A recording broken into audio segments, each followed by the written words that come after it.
Good morning, distinguished guests, esteemed speakers, and participants from around the globe. It is my privilege and honor to welcome you all to the International Conference on Navigating AI, Reshaping Global Commerce and Economics, AIRCE 2025. We begin this prestigious event by thanking the Almighty for blessing us with this opportunity to gather here. Our aim is to explore the transformative potential of AI in reshaping global commerce and economics. May this conference be a source of knowledge, collaboration, and innovation to all. Now, let us invoke the blessings of the Almighty with a prayer song by the Department Choir. I invite the choir to take the stage. Please rise as we offer our prayer through this song.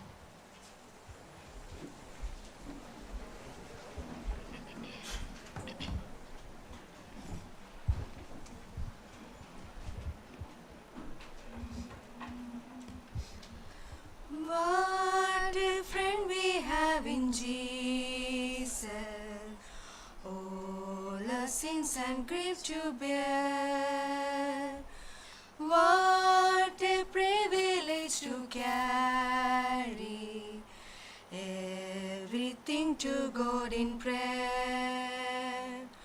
Oh, what peace we often forfeit. Oh, what needless pain we bear. All because we do not carry everything to God in prayer. Have we trials and temptation? Is there trouble anywhere? We should never be discouraged. Take it to the Lord in prayer. Can we find a friend so faithful, who will all our sorrow share? Jesus knows our every weakness. Take it to the Lord in prayer. Thank you all. You may now be seated.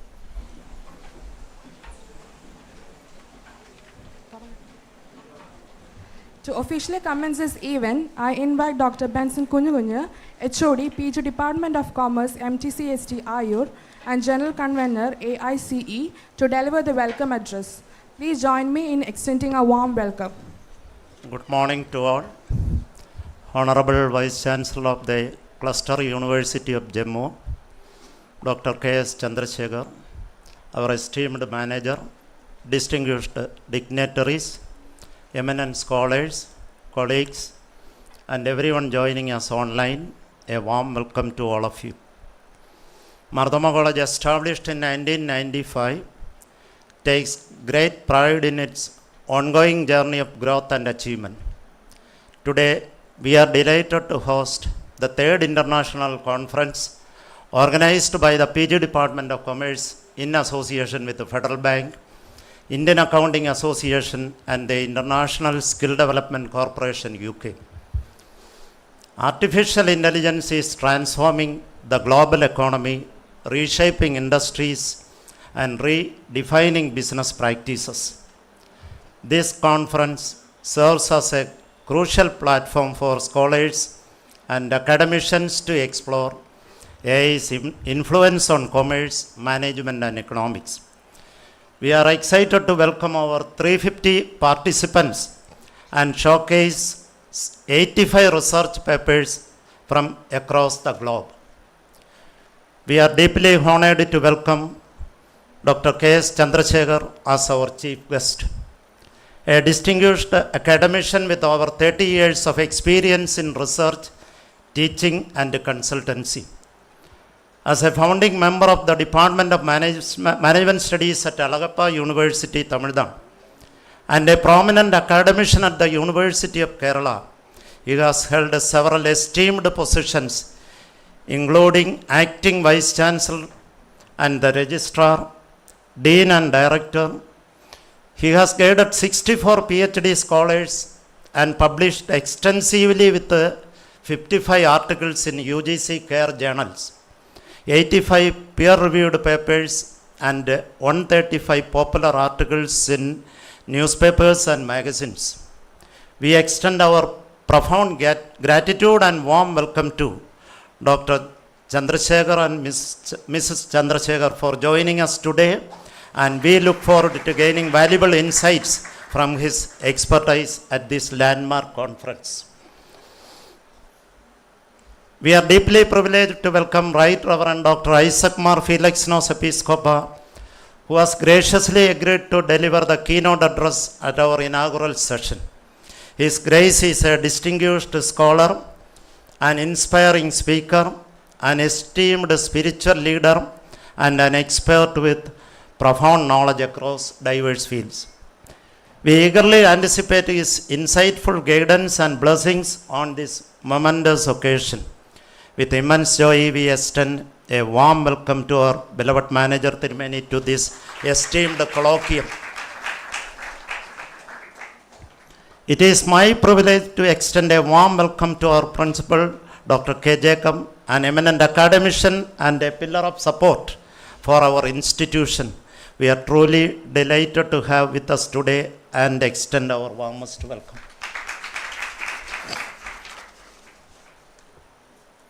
Federal Bank, a leading private sector bank in India, is renowned for its commitment to excellence in customer service, innovative banking solutions, and strong financial performance. We are pleased to welcome Mr. Gopakumar R., Senior Vice President and Regional Head of Federal Bank. We are grateful for his presence and support at this event. Welcome, sir. Dr. Biju T., a distinguished professor and head, School of Management and Legal Studies, University of Kerala, is a highly esteemed academician. Sir, we sincerely appreciate your presence and extend a warm welcome, grateful for your support at this conference. We are delighted to welcome our Secretary, Dr. K.C. Matthew, an eminent academician and former principal of Government College Manandawadi and Marthoma College Ayur.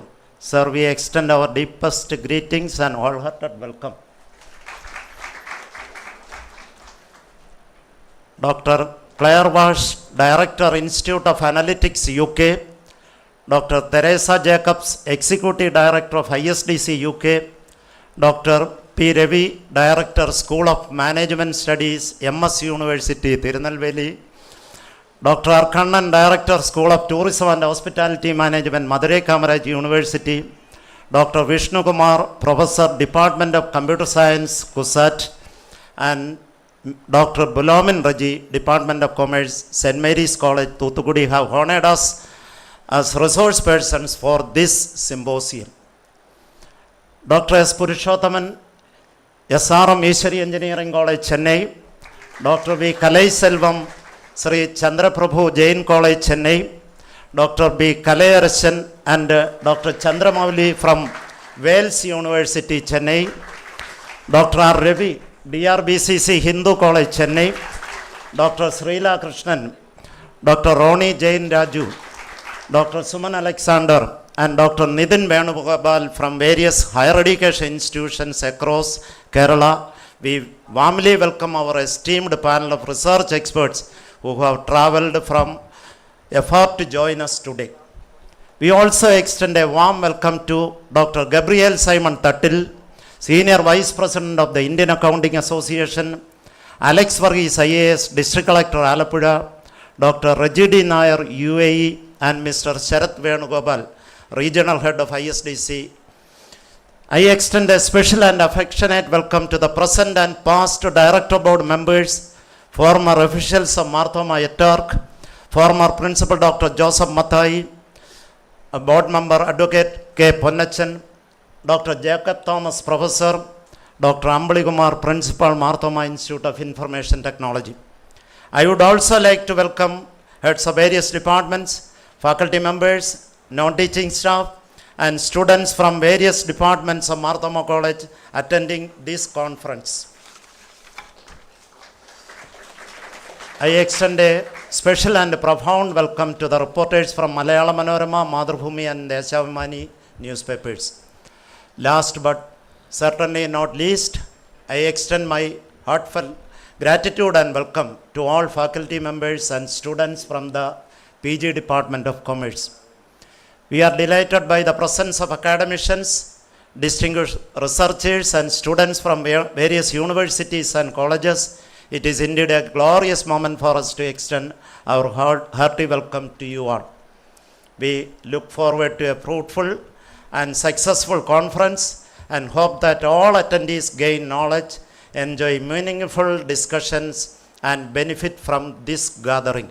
Once again, I wholeheartedly welcome each one of you, including those joining us via live streaming. Thank you.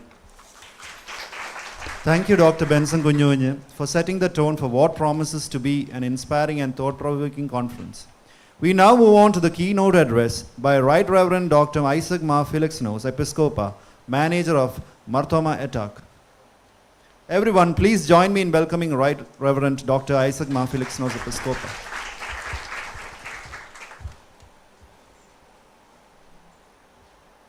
The distinguished guests of this conference this morning, Dr. K.S. Chandrasekhar, Vice Chancellor, Cluster University, Jammu and Kashmir, the Principal of Marthoma College of Science and Technology, Dr. K. Jacob,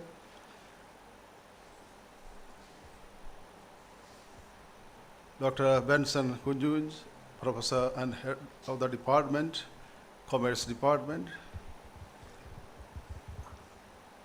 Mr. Gopakumar, Deputy Vice President and Regional Head, Federal Bank, the Secretary of Marthoma Itak, Dr. K.C. Matthew, and all the distinguished guests, the faculty members, the participants of this conference, and all the well-wishers who are joining this morning for this inaugural session.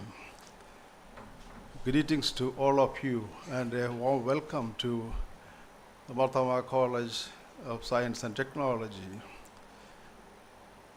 Indeed, it's a happy moment for all of us as we gather together for the third international conference organized by the Department of Commerce of Marthoma College of Science and Technology, Ayur.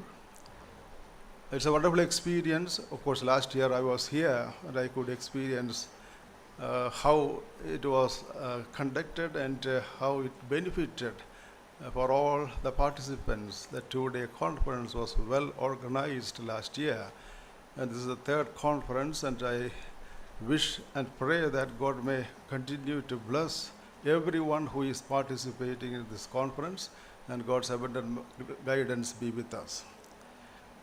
Of course, the topic for our discussion, navigating AI, reshaping global commerce and economics, is a relevant area of our intervention and our way of thinking at this time. Of course, the world is moving fast, and the technology and the advancement in the scientific area is always, making us to think how to be and what to be. AI, we cannot ignore. Artificial intelligence is taking over the human intelligence and the whole system as such.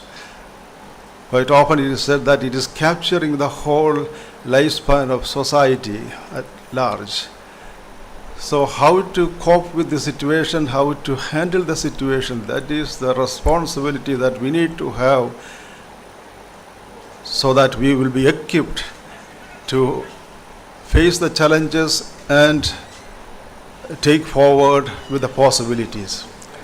There are immense possibilities that we find. At the same time, there are a lot of challenges that we face. The world is always looking forward, how to get things done in precision and with perfection. So AI can contribute something in that line without human error. At the same time, the social and ethical issues also we address very much. the human touch, and the human relationship, how it will be affected, it will be impacted. These are the things that comes to our mind quite often, especially when we deal with the commerce. It is much more, because we are dealing with the people, we are dealing with the economy, and we are dealing with the whole system of life. So to have a better understanding of AI and how to handle it properly, with a genuine concern comes to our mind.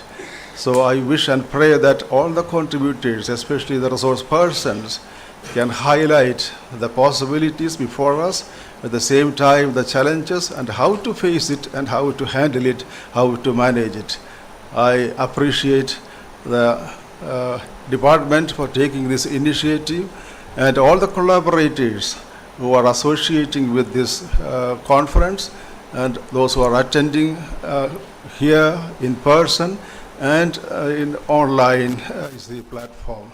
Wish all the best for this conference. May God continue to guide everyone, and the presence of Dr. Chandrasekhar is an added advantage as a person who is very much involved in the education, and as a Vice Chancellor, his contribution to Jammu and Kashmir is very much valued.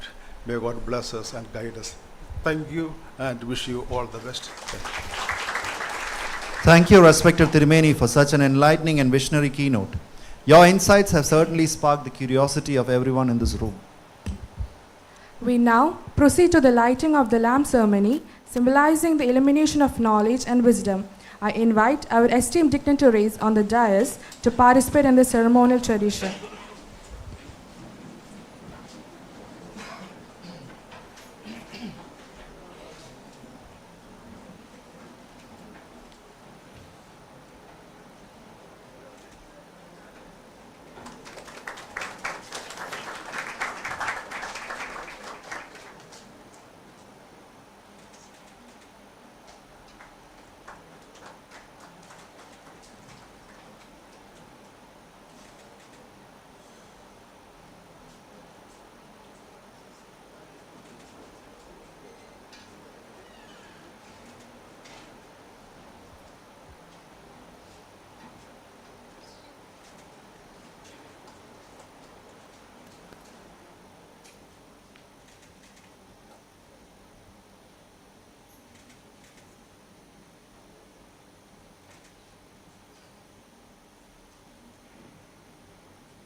Thanks to all the dignitaries for gracing this occasion and lighting the lamp of wisdom.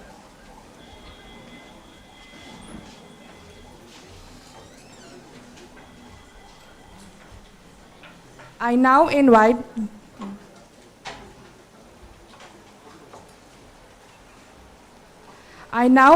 Dr. K. Jacob, Principal, Marthoma College of Science and Technology, Ayur, to deliver the presidential address. Please welcome Dr. K. Jacob to the stage.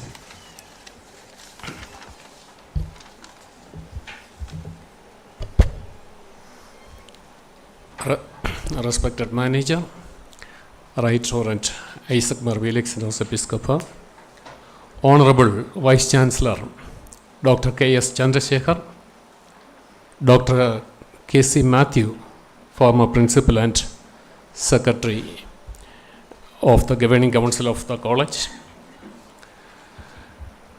Sri R. Gopakumar, Regional Head of Federal Bank, Professor Biju T., Professor and Head of the Department of Commerce, University of Kerala,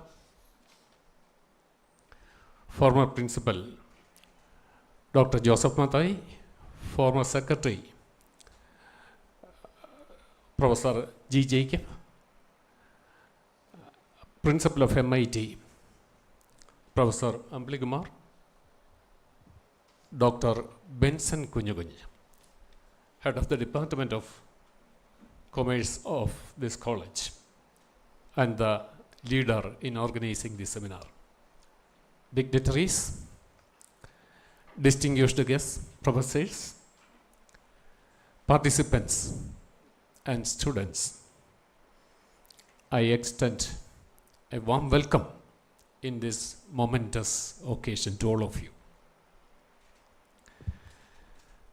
Department of Commerce of Marthama College of Science and Technology consistently demonstrated its commitment in fostering academic excellence and intellectual discourse. I congratulate the department for organizing the third international conference within a span of 2 years. This time the topic is how AI, artificial intelligence, is shaping commerce and economics. The artificial intelligence is making advancements in every aspect of life. Recently, a Chinese company made headlines. It produced a much more efficient artificial intelligence model known as DeepSeek. Markets in US collapsed. You know the reason? This artificial tool can be offered with much less cost than other companies offer. This is the way new trends are coming, new companies, new inventions are coming. So India too want to get a share. We are also planning to produce our own AI model in this year, in 2025 itself. In the recent budget, our finance minister announced that 500 crores will be set apart for artificial intelligence, excellence in developing excellent center in artificial intelligence for education. It is for education, developing artificial intelligence in education. So every field, from education to finance, this artificial intelligence is making an impact. I am an advocate of teachers using artificial intelligence in teaching. Your teaching can be more efficient, more interactive, more innovative, and more outcome based if you use the possibilities of artificial intelligence in teaching.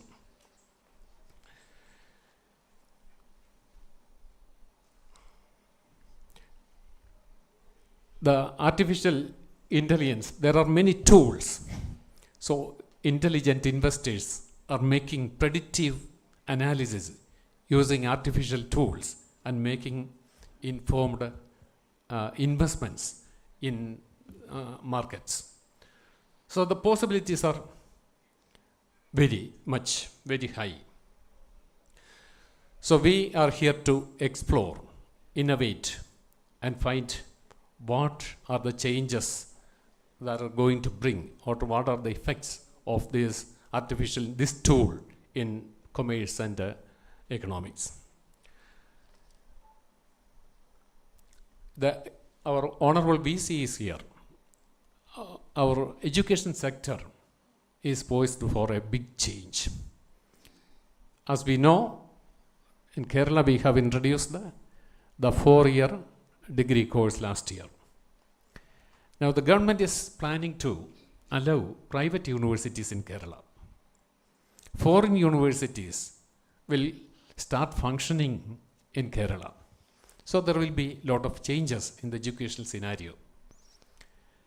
But we should remember that some of the colleges, especially the arts and science colleges and engineering colleges, are finding it difficult to get proper admissions. So, only the fittest will survive. When new universities are coming to Kerala, when private universities are established, you have to remodel, reshape accordingly. Then only we can survive. So let us face the challenges. It's not the case of universities or colleges in Kerala alone.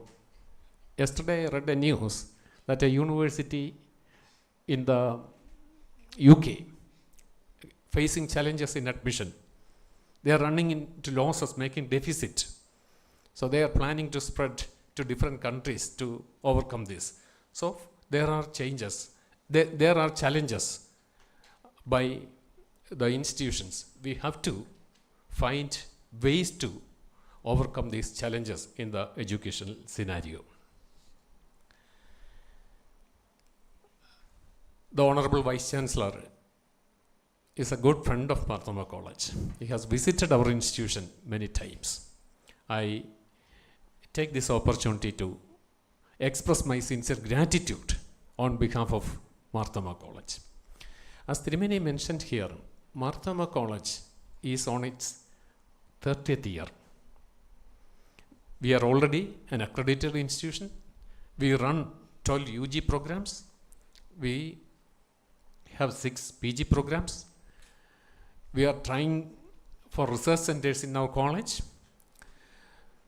I want to bring to the attention of our Honorable VC all these things, the challenges faced by colleges like us.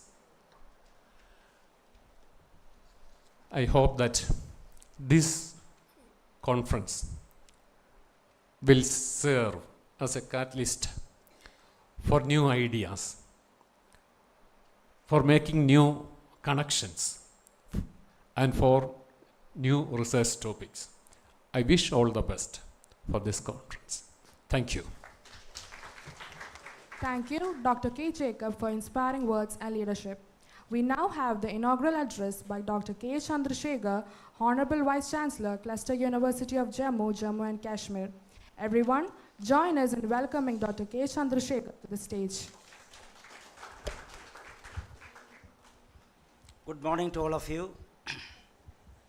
Most respected Reverend Dr. Isaac Mar, Philoxenus Episcopa, manager of this particular college, the principal Dr. Jacob, former principal, and the people who are in the dais, Sri Mr. Gopakumar from Federal Bank, Dr. K.C. Matthew, secretary, my friend Dr. Biju, the organizer Dr. Benson Kunyunyu. I like to say something about Dr. Benson Kunyunyu before I go on to, because this is the third international conference. The first international conference I was there. I was part of this program in the first international conference. And the second international conference I was not in, because I had some other assignment, I was not there. But luckily I am back at the third international conference.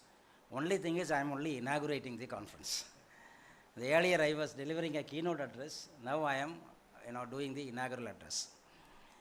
And my friend Dr. Ravi from MS University, Tirunelveli, and other distinguished speakers, the people from Chennai, from SRM, Wales, all the people are here.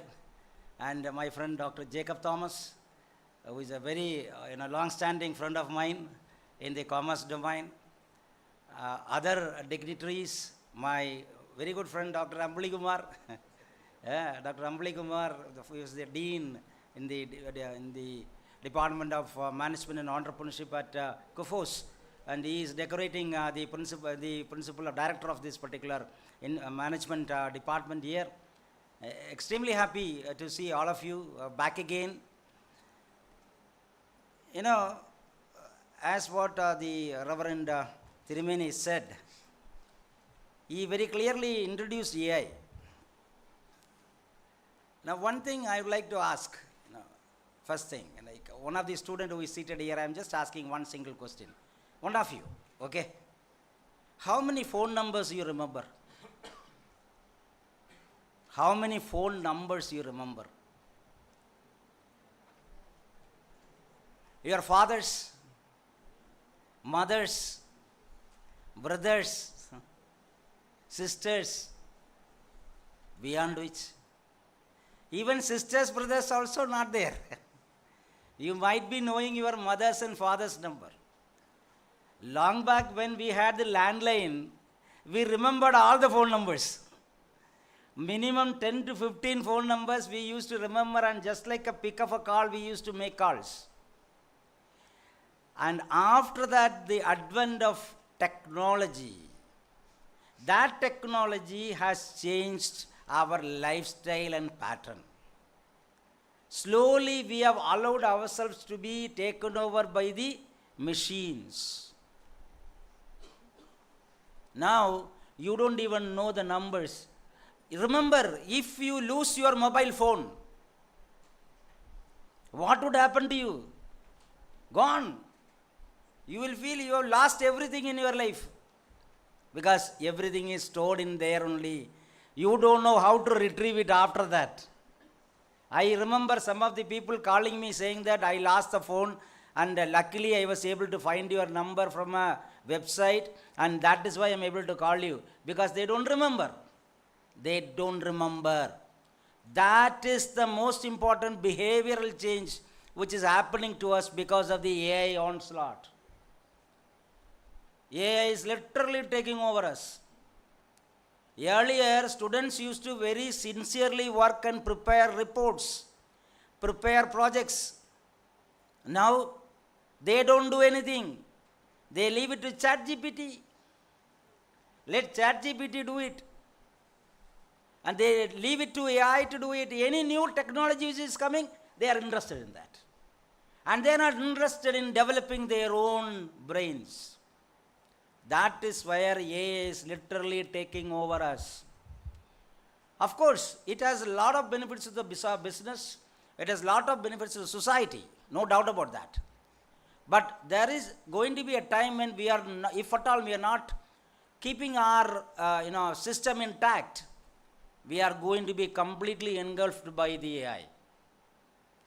After that, there is no point saying, because they will take over us.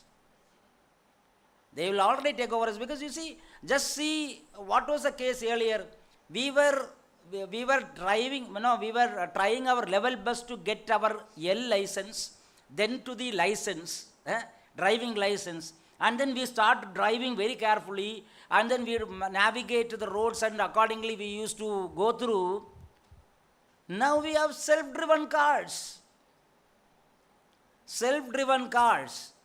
If you have a self-driven car, what is the purpose of a driving license? Tell me. What is going to be the driving license? All these driving institutes will close.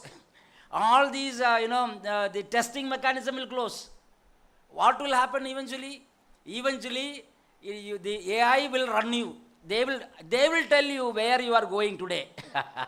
You don't have to go to that car and say where you are going. Once you go, you say, okay, Chandrasekhar, get in, I'll take you to Jammu. This is the situation. Our privacy, our lifestyle which we were planning will be absolutely taken over. Nothing will be left to us.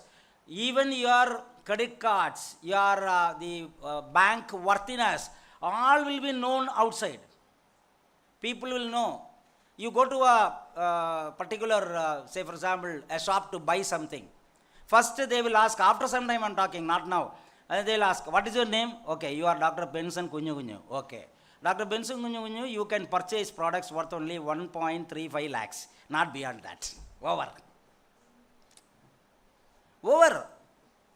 And then if I go, there is a Dr. Chandrasekhar, 1,000 rupees only, not more than that. Now, this is where we will be lost.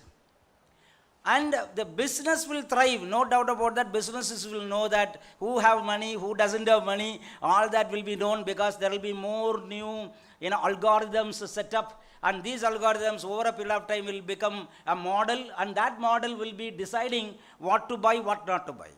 So definitely this is going to change altogether the whole mechanism. Probably if Professor Kunju is not taking up the 4th international conference, automatically AI will detect that there is no 4th international conference. It will take over and it will say 4th international conference and declare, call for papers. Dr. Ravi, please come make a presentation. Now, this is what. So, we are literally moving. In fact, I tell you, in my university comprises of 5 colleges, which are constituent colleges, and then 5 schools which offer PG programs and also doctoral research. And this is how our university is structured. And altogether about 35,000 students study in that college, in that university. And it's one of the oldest colleges in Jammu. And so they have kept a lot of things. But we have now revised our curriculum. The curriculum revision has been taken up with the mind that it has to have AI inbuilt in the education system. We are now working on it. Commerce, we have science, we have social science, we have arts, we have humanities, languages, and all that we are now trying to bring in AI. I visited the Central University of Jammu some time back as a keynote speaker for a conference. At that time, when the Vice Chancellor was taking me to different departments in that university, when I went into one of the departments, like management department, I'm actually interested in. So, went to the management department. When I was sitting with them, I said, can I see your syllabus? Said, no problem, sir. They said, it's already printed, I'll show you. So, they showed. Every semester, there is a project on AI. Every semester, there is a project on AI. So, remember, AI is literally has taken to education and is shaping the way the students are progressing in their future career. Now, whatever is said and done, one should understand very clearly that AI should be taken as a facilitative factor only. It should never be a major decision maker. If you allow it to be a major decision maker, then you will be the facilitator. And that facilitator, eventually you will go out of picture. Human beings have to be controlling the whole process. If not, we will be wiped out. No doubt about that.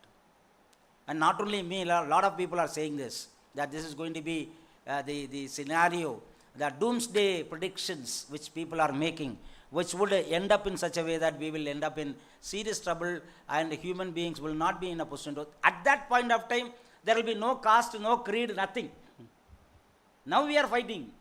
Now we are fighting on caste, we are fighting on creed and all because we don't know anything else, So we go on doing that. But if future, when it becomes AI versus human, then we will be human being only, and where everybody will be equal on their terms and then try to ensure what is happening. But again, I agree to the fact that the businesses are going to thrive, which is based on AI. Machine learning has literally come in, which I used to say every time that, when you type an email, Gmail you type, immediately when you say it's like, Dr. Ravi, I am coming to Tirunelveli tomorrow and we will meet tomorrow. That's just type that. The machine learning will come out on the right side. The hotels in Tirunelveli, trains in Tirunelveli, flight to Tirunelveli, all that will come, which means they are assessing and understanding what you are doing. Nothing is free. Why Gmail is given free to you? Why should they give? And by giving a free platform, what are they going to gain? Then how come Google has so much of net worth? And that is where they are making a free model into a paid model, where they are making money and they are selling us. They are literally selling us. And over a period of time, AI will also sell us. So that is what is going to be the scenario. And I really congratulate Dr. Benson Kunju for taking up this very important topic, which is definitely going to be the discussion points in at least for next 5 years. Like we talked about the year 2000 issue, and then we talked about liberalization, privatization, globalization, 1990s. Then, we came to every melting point, there is some point where we have some discussions. which will be happening. Like sometime back in Kerala, the most important discussion point was self-help groups. So without self-help groups, nothing was there. All that meetings used to happen only on that. But now we are now moved to the technology front, and we are working more towards how the technology front can be taken up. So I'm extremely happy that Dr. Benson Kunjukunju has identified such a very important topic and has identified luminous people to speak on this particular area, and I'm sure there will be an output in the form of a book which you will be soon coming out with, and that would be the one which, please see our library where you have the first conference and the second conference book is already there. Please see those books also, because the contributions are very good. Please have a look at that. And also definitely you will, those from Tamil Nadu who have come here, please enjoy Kerala. It is a nice place. I am missing Kerala. That's why I am still telling you. Enjoy Kerala, and definitely you will have a nice time here. The hospitality of Dr. Benson Kunjukunju is very much known. He will not leave you as it is. Dr. Ravi knows it very well. Because he has been there for the first, second, and now the third. See. So definitely he knows it pretty well. That's why he is coming third time. So you can understand that, and please enjoy your time, and at the same time let this academic endeavor take off, and academic outputs really come off very well. And I wish all of you all the very best. Jai Hind. Thank you, sir, for your inspiring words. It was very nice to hear about, very nice and refreshing to hear about your topic. This marks the commencement of AIRCE 2025. Next, we have the felicitations, where we will hear a few words from our distinguished guests. First, we would like to invite Mr. Gopakumar R., Deputy Vice President and Regional Head, Kottarakara Region, Federal Bank. Welcome, sir. Thank you for joining us today. Good morning, all.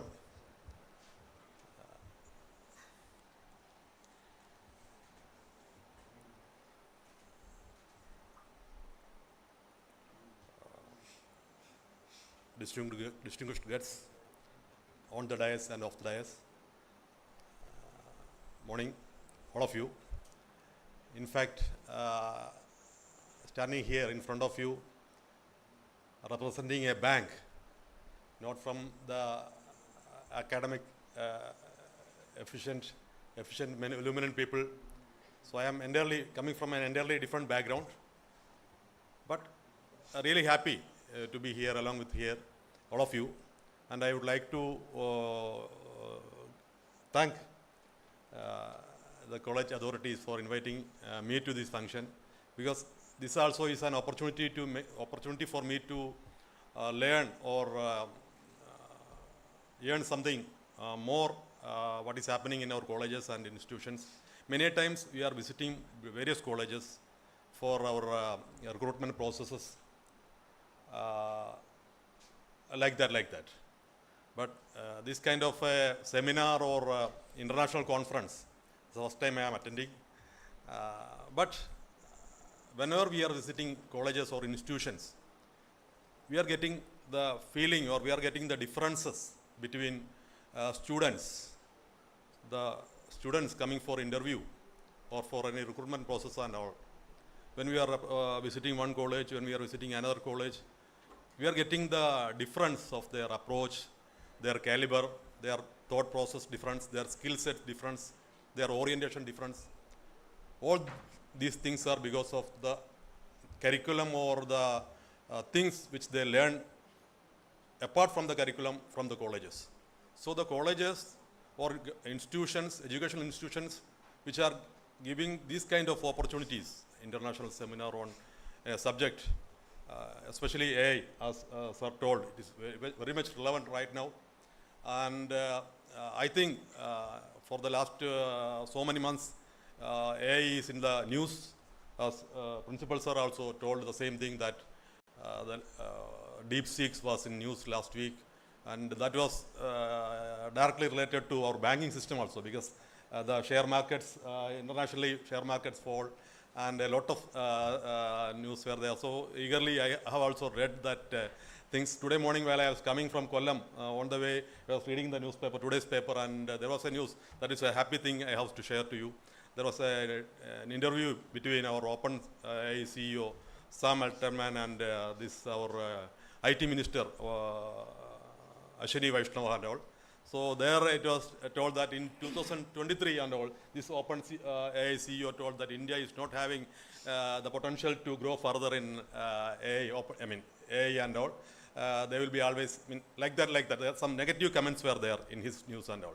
But in the last day fire chat with our IT minister and all, the news today, I think majority of you may read that, was that India is progressing and we can able to challenge many of these present giants like US or China in the coming years. So that is a very encouraging news for all of us and our students community especially, because this kind of big companies are accepting the strength of India or the human resources, the next generation of India, and which is focused more on this kind of IT facilities or artificial intelligence and all. So we will get more opportunities, more jobs opportunities may be there. Maybe as are told, it is challenges are there. That is the other thing is there. And in that paper, it was I saw that we are the second in the world in the case of application or users of this kind of AI tools and all. So coming from a bank and all, we are also using and exploring a various lot of AI possibilities. If you are visiting the website of the banks, you are getting a lot chatbots. You can ask your doubts. You can ask your thoughts. You ask you anything about to the chat box, to the website of the bank. I am telling about Federal Bank. It is available to many major banks. In our bank, we are calling it as Freddy. It's a chatbot. So you can ask anything. How you are giving a housing loan? He will answer or she will answer. I mean, AI is not having any gender. So you can ask interest rate. You can ask the terms and conditions. So no need for going to any branch or any office or anything. No need for calling anybody. You can directly take it from there.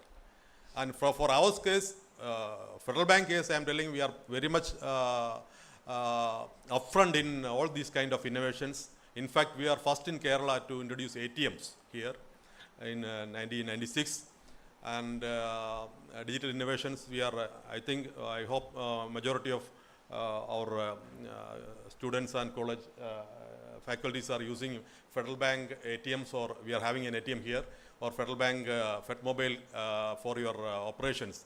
There you will get these kind of facilities. Here in the last year in our bank, a loan processing and sanctioning was done by a robot. That is the first time in the banking history. That means we are giving the inputs, data inputs to that robot, and the robot is processing the proposal and dictating the terms and conditions and printing the sanction order and handing it over to the customer. So that has happened last year. And now we came with an innovation, Smile Pay.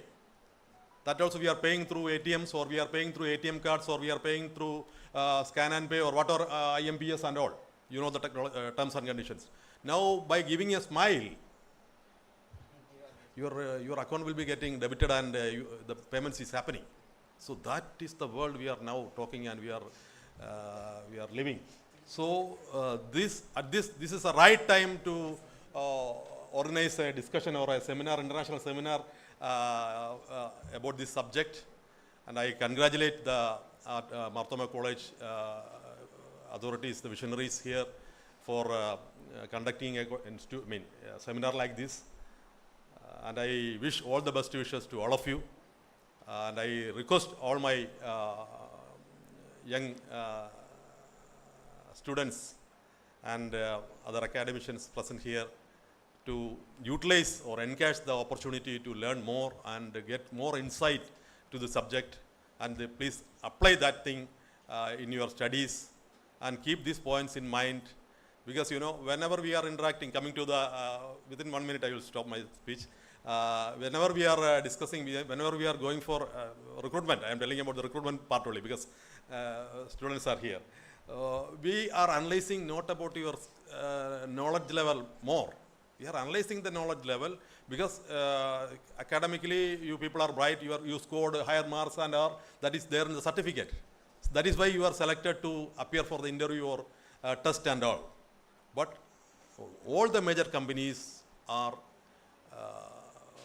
inquiring or probing your skills.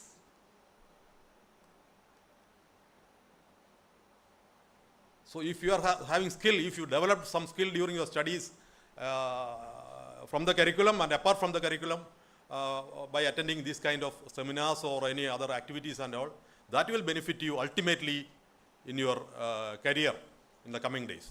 So once again, best wishes to all of you and best wishes to this international seminar and Marthoma College, Ayur. Thank you once again for inviting me and all the best wishes. Thank you very much. Thank you, sir, for your kind words and encouragement. Next, we would like to welcome Dr. Casey Matthews, Secretary, Marthoma et Arc, to give the felicitation speech. Respected Principal Dr. K. Jacob, distinguished Chief Guest Dr. K. S. Chandrasekhar, other dignitaries on the dais, Managing Board members, former Principal, Secretary, department heads, and students. I am very happy and proud to stand before you to felicitate the third international conference organized by the Department of Commerce. Artificial intelligence, as we heard, has an important role in the making of modern technological society. The idea of simulating human intelligence or imparting cognitive abilities to machines, later came to be known as machine learning, started in the 1950s. And it has progressed so far that, as our chief guest said, it has come to affect all aspects of our social life. With respect to the impact of artificial intelligence on business, commerce, industry, and so on, this conference is trying to explore how to navigate artificial intelligence in the fields of commerce, marketing, education, etc. And Dr. Chandrasekhar said that there are pros and cons to artificial intelligence, that we should not be led to a situation where machines come to rule over human decision making. In business decisions, a lot of intelligence is required. A special type of distinctive ability is required in running businesses, starting with small businesses to larger global corporate businesses, where AI has important applications. And in economics, I'll take only just 2 minutes. In economics, we used to teach fundamentals of economic theory in our classrooms some 45 years ago. And one of the most important fundamental concepts was scarcity.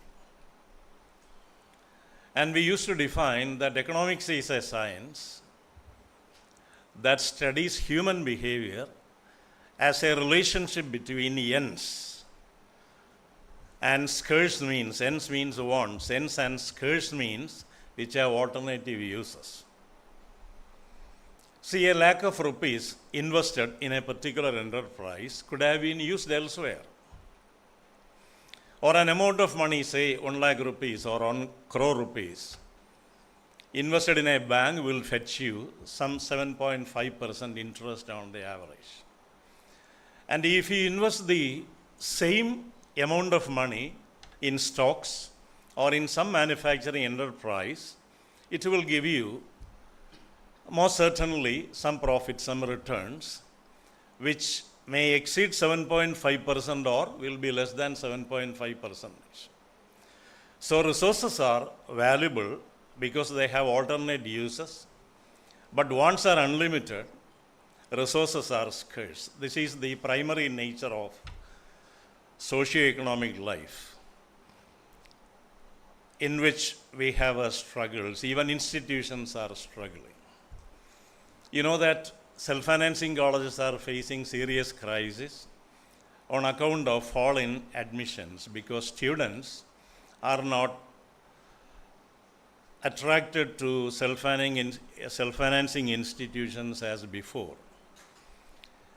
And suppose you have been earning, say, some 5 crores of rupees in running a college during an year, and expenses may exceed 5 crores or maybe less than 5 crores of rupees. And suppose in course of time, in say 5 years, the admission level comes down to 50%. So your revenue becomes reduced to 50% and their struggle starts.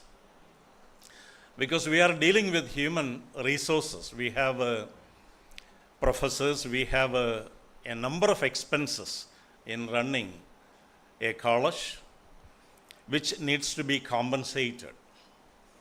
So this kind of struggle in Kerala, there is a serious struggle. Almost 1/3 of self-financing institutions are on the verge of closure. But we know that education can never stop. All education institutions have potential, and all students getting admitted into those institutions are valuable, potential human resources. We respect them, and we have a lot of love for them. We care for them. So this institution is, in my view, a student-friendly institution. I used to work here for 5 years as principal. Anyway, we are so happy to meet all of you, and I am grateful, and I have great respects for all the dignitaries who have found time to come to our institution and spare your valuable moments here. Hereby, I felicitate and wish all success in these 2 days of international seminar. Thank you very much. Thank you, sir, for your thoughtful felicitation. Last but not least, we would like to welcome Dr. Biju T, Professor and Head, Department of Commerce, School of Business Management and Legal Studies, University of Kerala, Trivandrum, to give the felicitation. Sir, it's a privilege to have you here. Thank you and good morning to all of you. Very respected Chandrasekhar sir and all the honorable dignitaries here on the dais and off the dais, dear children. I'm standing here just as a substitute only because of the fact that I have due respect to all the senior faculty members of this particular institution. So I can't reject their request. That's why I am here today. Even then, I consider it as a great opportunity because I do have an opportunity to sit along with Chandrasekhar sir. He is actually my teacher. He said I'm his friend, but we work together in the department. But in a way, I was a student while doing my MBA in the evening batch of. Yeah, very good. Thank you, sir. And this inaugural function itself is a wonderful platform which shared a lot of insights to us, isn't it? So Chandrasekhar sir already pointed out some evil effects first of AI cost, the memory loss, and we all now resort to the ChatGPT platforms. But sir, I think this ChatGPT itself is a good friend of mine while we are traveling from here to Calicut for attending a conference and all. From here to Calicut, I used to chat with ChatGPT regarding the topic of that particular area alone. And that will give plenty of information that cannot be able to assimilate within a short span of time. And that will enable us to prepare well for our presentations. And when we observe in the society, we can see that the technology or the AI, it has replaced the other humans, as Sir said. Instead of drivers, the driverless cars are there. And instead of having the grandchildren or the other members in the family, the grandparents can pray along with the ChatGPT chatbots and all. I witnessed the same while I was traveling last month from Calicut to Kollam after a program. There was a grandma she sat just opposite to me, and she is always looking on the mobile phone, and she is chanting some mantras or she is praying, no? And she got all the responses from the same, and she is enjoying her prayer. See, in what way the ChatGPT or this kind of AI is replacing human beings all the time. And another interesting thing is, when I was attending a conference, I think that was in Chennai, AI-based exhibition was there. There the students presented, they integrated the theory they have learned in the classroom regarding the inventory management. For inventory management, we have the FIFO, LIFO and all. First in, first out, last in, first out. All the methods are there. And they have developed a software based on that. And that software integrated with AI, with a computer monitor, a transparent computer monitor that can be placed in the kitchen slab itself. In the kitchen slab itself, you can erect that thing. And when you started storing the entire thing for the first time, you just put all the chilies in the screen and enter that this is chili. And the system automatically will save that chili 500 grams in stores is there. Like that, everything you can store in the memory of that particular computer, and when in the fine morning you want to prepare some curry and all, you just put everything again in the on the top of that screen, and that will reduce the stock. It will calculate the reorder level, and automatically it will order it to the supplier. You don't want to go for shopping and all. In that way, this is replacing the entire thing, and it may sometimes affect the community life of we people. But even then, we need the human brain to operate all these things. That is the only great thing. But we have to train ourselves to utilize this in a positive way. No? And I am a little bit afraid about the last app which was pointed out by our Federal Bank Deputy Vice President and Regional Head, Gopakumar sir, because I always like to smile, no? Now I am afraid of smiling, because when I smile, my account will get debited. Okay. Anyway, this kind of a platform for discussing all these aspects is a wonderful platform. Enjoy and interact with the resource persons here, and we will meet for the first technical session also. And I wish all the best to this 2-day international conference, and I pay my gratitude to the senior faculty members of this department for inviting me to this function. Thank you. Thank you, sir, for your thoughtful words and valuable words of encouragement. Next, as part of gratitude, we would like to present tokens of appreciation to Dr. K.S. Chandrasekhar and Mr. Gopakumar R. For this purpose, we now call upon Dr. K. Jacob to present the memento to Dr. K.S. Chandrasekhar.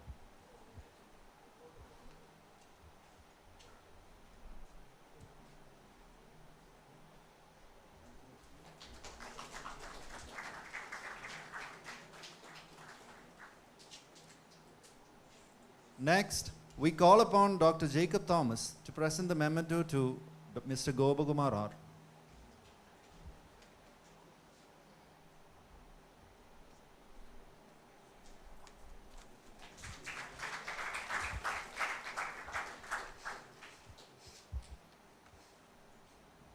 To conclude the opening session, I now invite Ms. Janvi Chaitanya, Assistant Professor, PG Department of Commerce, Marthoma College of Science and Technology, Ayur, to deliver the word of thanks. Let us all welcome Mrs. Janvi Chaitanya.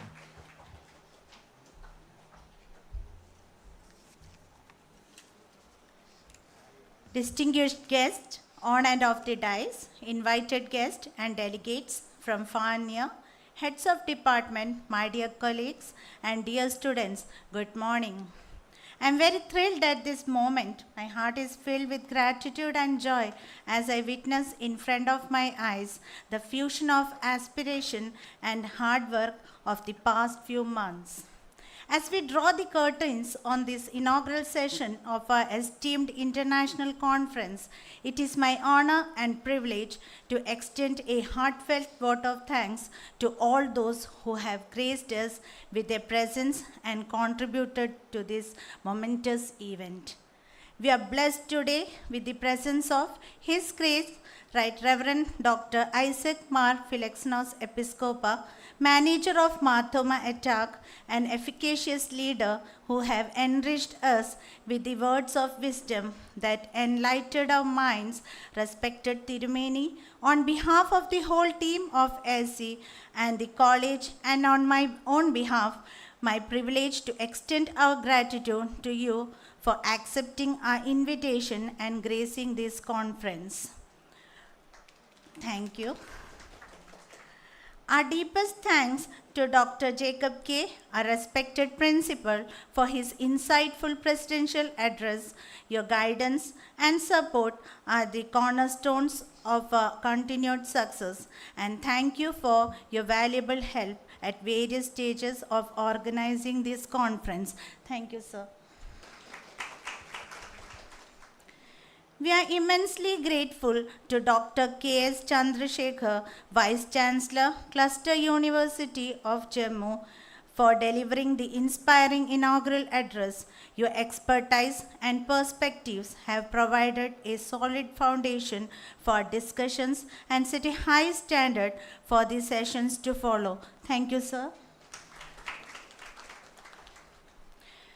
Let me take this opportunity to express our immense gratitude to Dr. Gopakumar R. Sir, Deputy Vice President and Regional Head of Federal Bank, Kottarakara, Dr. K.C. Matthew Sir, Secretary, Marthoma Attack, and Dr. Biju T. Sir, Professor and Head of Commerce Department, Department of Management and Legal Studies, University of Kerala, for their kind words of felicitation. Your all support and encouragement are greatly appreciated. Thank you all. I'm also thanks Dr. V. Amblikumar Sir, Principal MIIT, Director Simon Joseph, and research experts and other resource persons from Chennai and other esteemed guests for being with us in this session. Thank you. Thanks for the presence and support of other department teachers for being with us today. Let me mention heartful gratitude to all the delegates who have come from different places to attend this seminar and everyone joining us to the live streaming and all who have contributed their research papers to this seminar. Thank you. I also express my gratitude towards former principals, secretaries, former and present members of the board, former office bearers of the society for their immense support. Thank you. I thank Dr. Joseph Mathai Sir, former principal of the Marthoma College, for his presence and support. Thank you, sir. I would like to express our sincere gratitude to the Chief Architect of this conference, our Head of the Department and General Convener of this conference, Dr. Benson Kunin Sir, for his warm and thoughtful welcome address. Your words have truly set the stage for a successful and engaging conference. Thank you, sir. I am also express my gratitude towards Professor Dr. Jacob Thomas sir of our department for his wholehearted support, love and guidance. Thank you sir for paving the way for us through your deeds and words and being the best example for us to look up to. This would be incomplete if I failed to acknowledge my colleagues and students for their hard work and support for making this event possible. A big thank you to all the participants, organizers, and volunteers who have worked tirelessly behind the scenes to make this event a grand success. Your dedication and hard work are the backbone of this conference. Thank you. At this moment, I am delighted to announce that our event is being live streamed on your YouTube channel, PG Department of Commerce, reaching out a wide audience across the globe. I would like to take this opportunity to acknowledge those who have joined and joining us through virtually. We appreciate your participation and engagement, and a special thanks to the technical team behind this. Once again, thank you all for your valuable contributions. Let us look forward to a fruitful and enriching conference ahead. Thank you all. Thank you, Ms. Chanvi Chaitanya, for your heartfelt gratitude and for acknowledging the efforts of everyone who contributed to making this event possible. Thanks to all the dignitaries and participants of the opening session. We will now take a short tea break. Tea and snacks are available for everyone. Please feel free to refresh yourselves and network during this time. The break will last 15 minutes starting now at 10:45 a.m. and ending at 11 a.m. See you all back here promptly at 11 a.m. as we continue with the next section.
Refreshing break.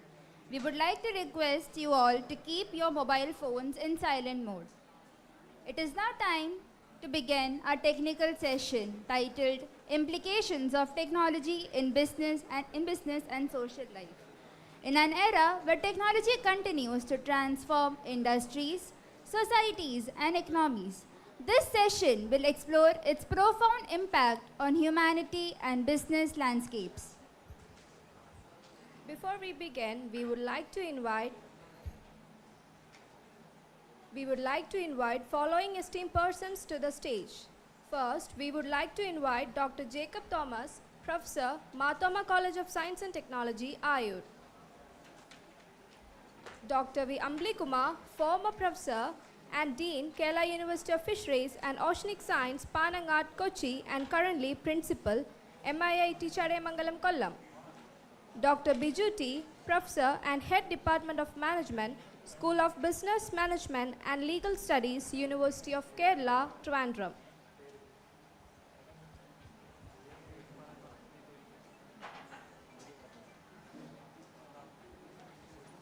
Now, to formally welcome everyone and to introduce the speaker, I invite Dr. Jacob Thomas, Professor, Mahatma College of Science and Technology, Ayur, to address the gathering. A warm good morning to all. our inaugural session of our international seminar is over. Now we are entered into the technical session. Professor Dr. B. Ambali Kumar, the chairman of this session, Professor Dr. Biju T., the resource person of this session, Dr. Radha Raman Pillai, professor and head of the Department of English, dear faculty members, delegates, and my dear friends. Welcome to all to the first technical session titled Implementation of Technology in Business and Social Life of the Third International Conference on Navigating AI, Reshaping Global Commerce and Economics. This intersection of AI at various sectors, commerce, management, economics, financial markets, and broader technological innovations heralds a new era of transformation. This session highlights the profound possibilities and impact in the implementation of technology in business and social life, which leads to reshaping business strategies and economic landscape to revolutionizing financial practices and accounting. Today we have with us a very eminent and resourceful personality in commerce and expert in the implementation on technology in business social life, Dr. Biju T., Professor and Head of the Department of School of Business and Management and Legal Studies, University of Kerala.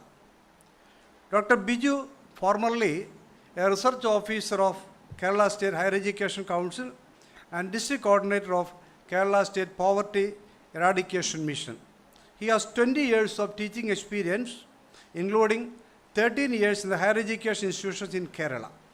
His research and teaching interests includes finance and accounting, rural development, entrepreneurship, local governance, women empowerment, and behavioral economics.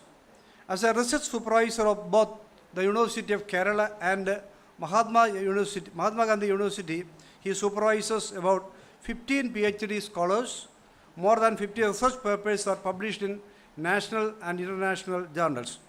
His leadership extends to academia, where he has served as IQC coordinator, NAC committee member, and extension service coordinator in various colleges under Kerala Government Department of Collegiate Education.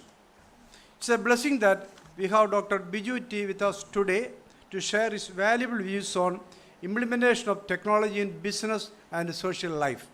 On behalf of the conference committee, I warmly welcome sir to this technical session.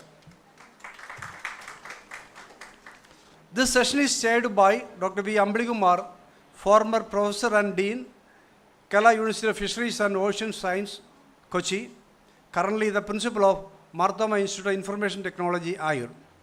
Having teaching experience of 35 years in Bachelor of Fisheries Science, Master of Fisheries Science, BTech, MBA, MCom, MPhil, and PhD programs. Doctorate degree was awarded to 10 students guided by Dr. B. Ambali Kumar. Supervised 110 study reports and dissertation of work of MBA and LLM students. Organized, chaired, participated, and presented research papers in more than 100 national and international conferences. Served as a subject expert for a selection of principals and assistant professors in various colleges in Kerala. Also served as an external expert in the selection committee of promotion to the post of professors in various colleges. A warm welcome to you, dear sir, for chairing this technical session. Hearty welcome to Dr. Radha Ramanan, Professor and Head of the Department of English, Marthoma College Science and Technology, or Senior Professor. Hearty welcome to Mr. Naveen Jacob John, Assistant Professor, Department of Commerce, Marthoma College, who proposed the vote of thanks of this session. I also welcome other faculty members, delegates, and others, and our Head of the Department, Dr. Benson Kunjun, the Head of the Department of Commerce and the General Convener of this international conference. A hearty welcome to all for this session. Thank you. Thank you, Dr. Jacob Thomas, for your warm welcome and for introducing our distinguished speaker.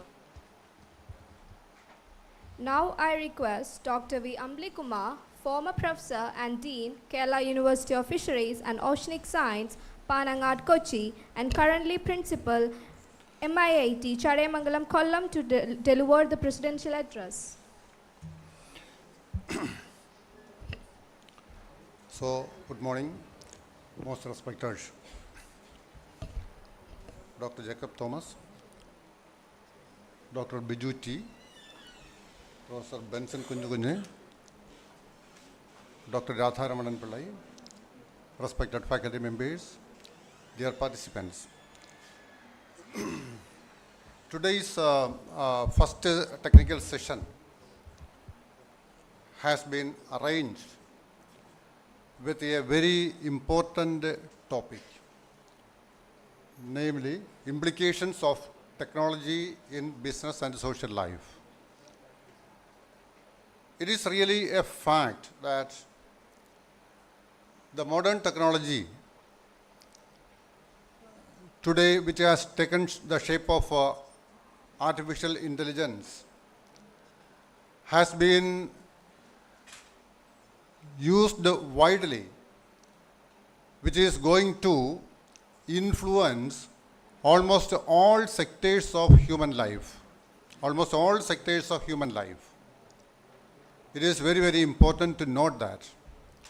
As our chief guest highlighted, in future, it will be the AI which is going to control the human beings, which is going to decide how the human beings should live.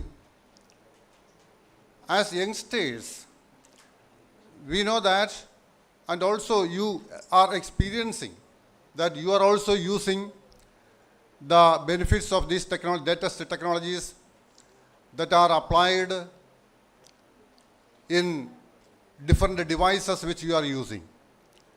But we are not thinking how these technologies are working, how these technologies are controlling each one of us without our permission, without our knowledge. And actually, we should have a clear picture about the intricacies that are going to happen if we are surrendering before all these technologies.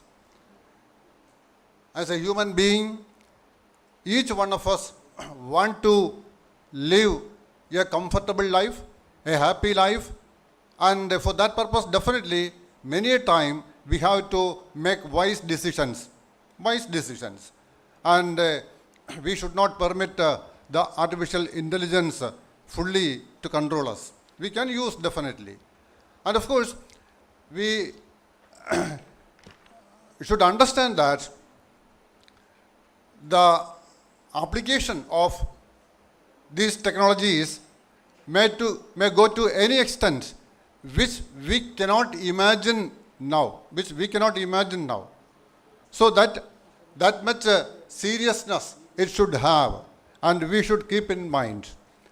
And of course, here in this session, our honorable guest, Dr. Biju T, is going to speak about implications of technology in business and social life. Of course, as I mentioned right now, not only in our social life, in business, definitely business units, business firms, in order to make maximum profit, they have started using AI and other technologies to the maximum extent possible. And many of the business firms do not consider what is called the comfort of human beings, the comfort of consumers or customers. And therefore, as a human being, we should view the implications of these technologies from the social life. That is very, very important.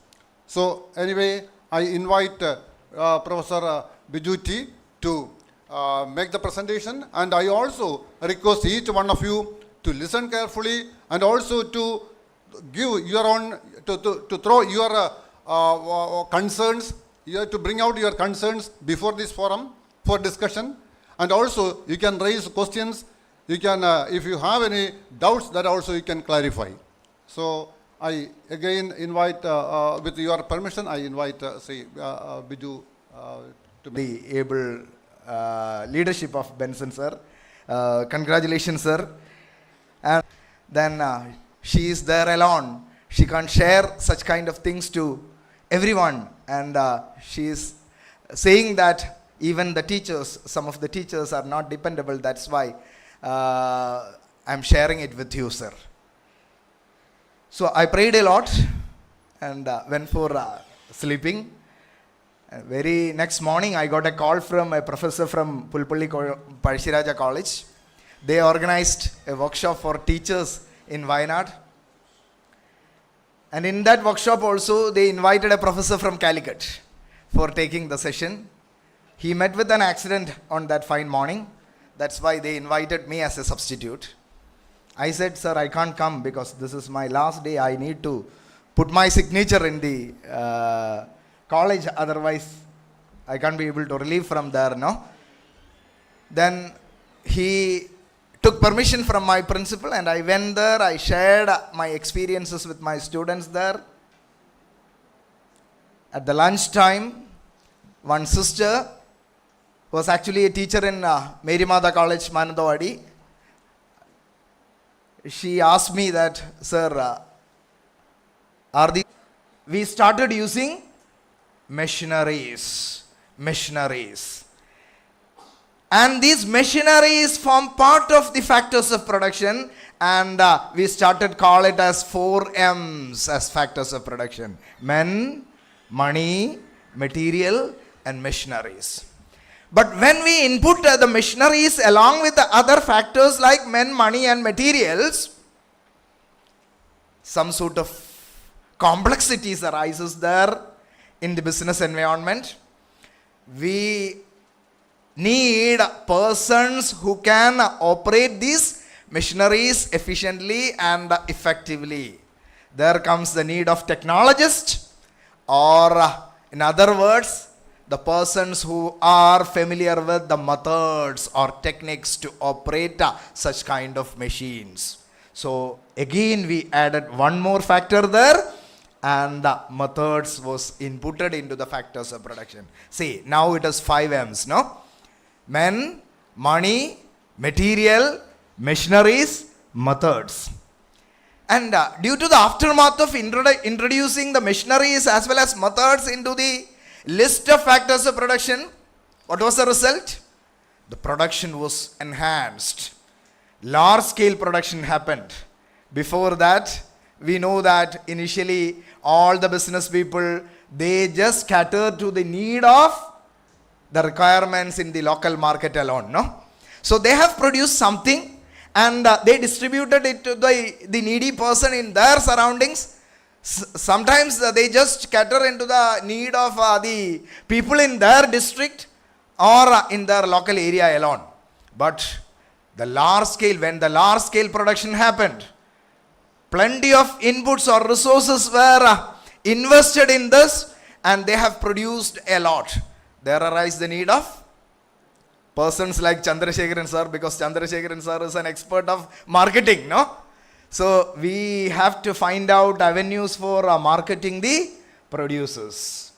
So we need marketing experts or marketing expertise, or as we all know, the market is the thing which determines what to produce, what kind of quality, and at what price it should be delivered, at what time it should be delivered. Everything is determined by the market. So we have to study the market, and we require professional marketers or marketing experts in the business. That is why again one more M is added along with the factors of production, that is marketing. Marketing itself is a factor of production, no? Because the market is determining the entire activities of the business now.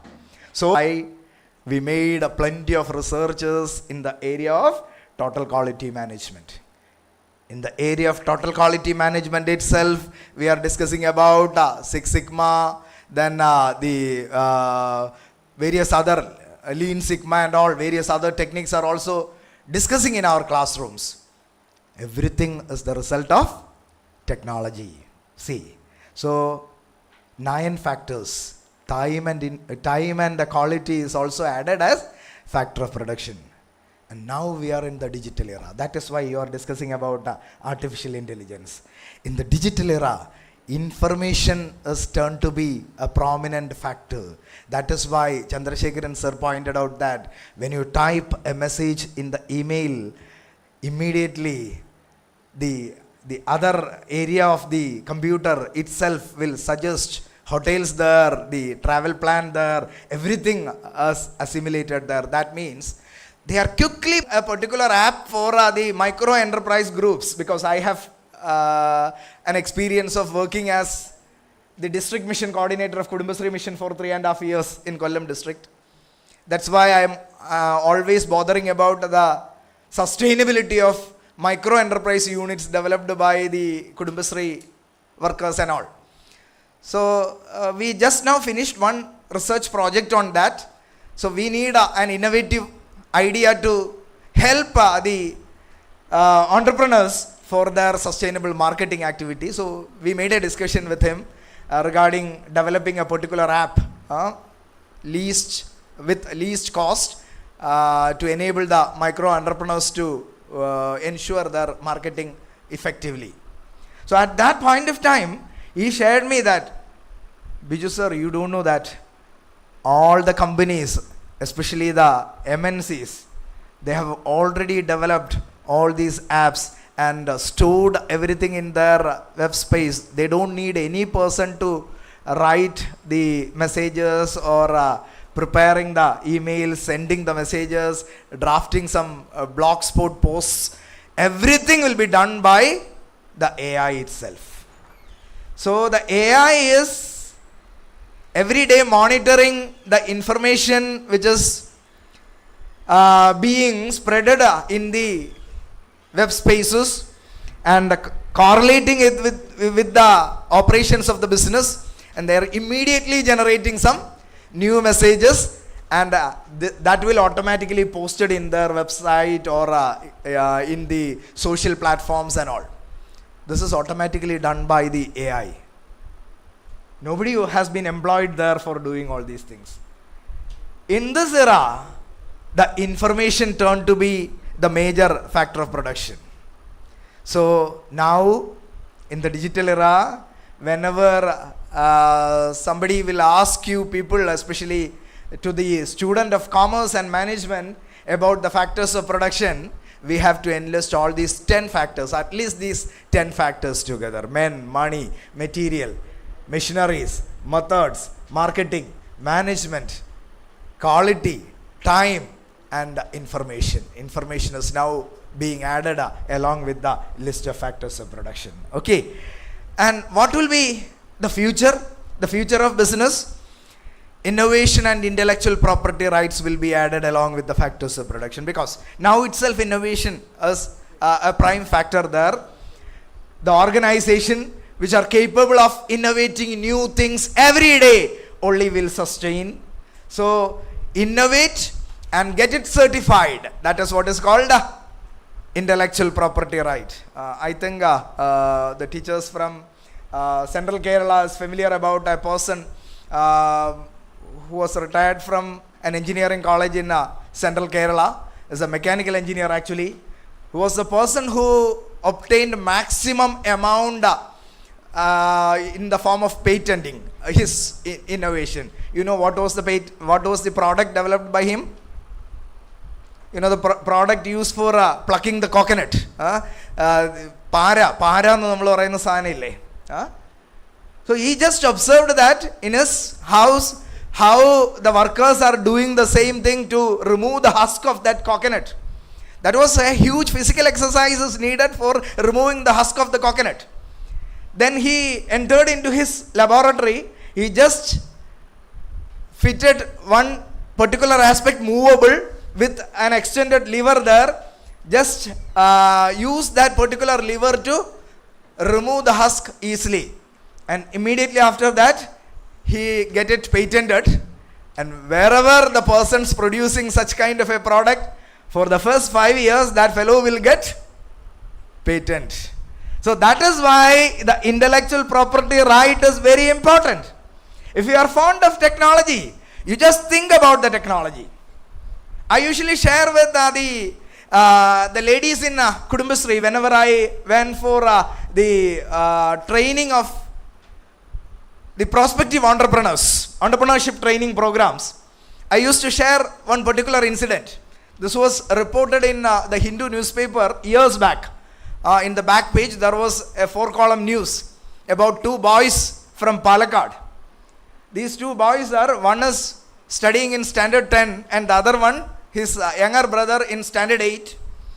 They were actually the children of one IT engineer who is from Palakkad and working in an IT establishment in Coimbatore, and his wife is just a homemaker. On one day when he came back home after his work, he witnessed that both of his children were playing some video games, no? They are playing some computer games. So this fellow just stand beside his children and just observed that. Then that lady started shouting that, oh, best. That is the behavior of almost all the mothers, no? Best. The children are playing, and this fellow, instead of asking them to go and study, he also standing there and observing that. 2 consecutive days doing. Then the elder one said, hey, Papa, you know that we are playing computer games, no? What type of game you are playing? Then he said the name of that game. And who manufactured it?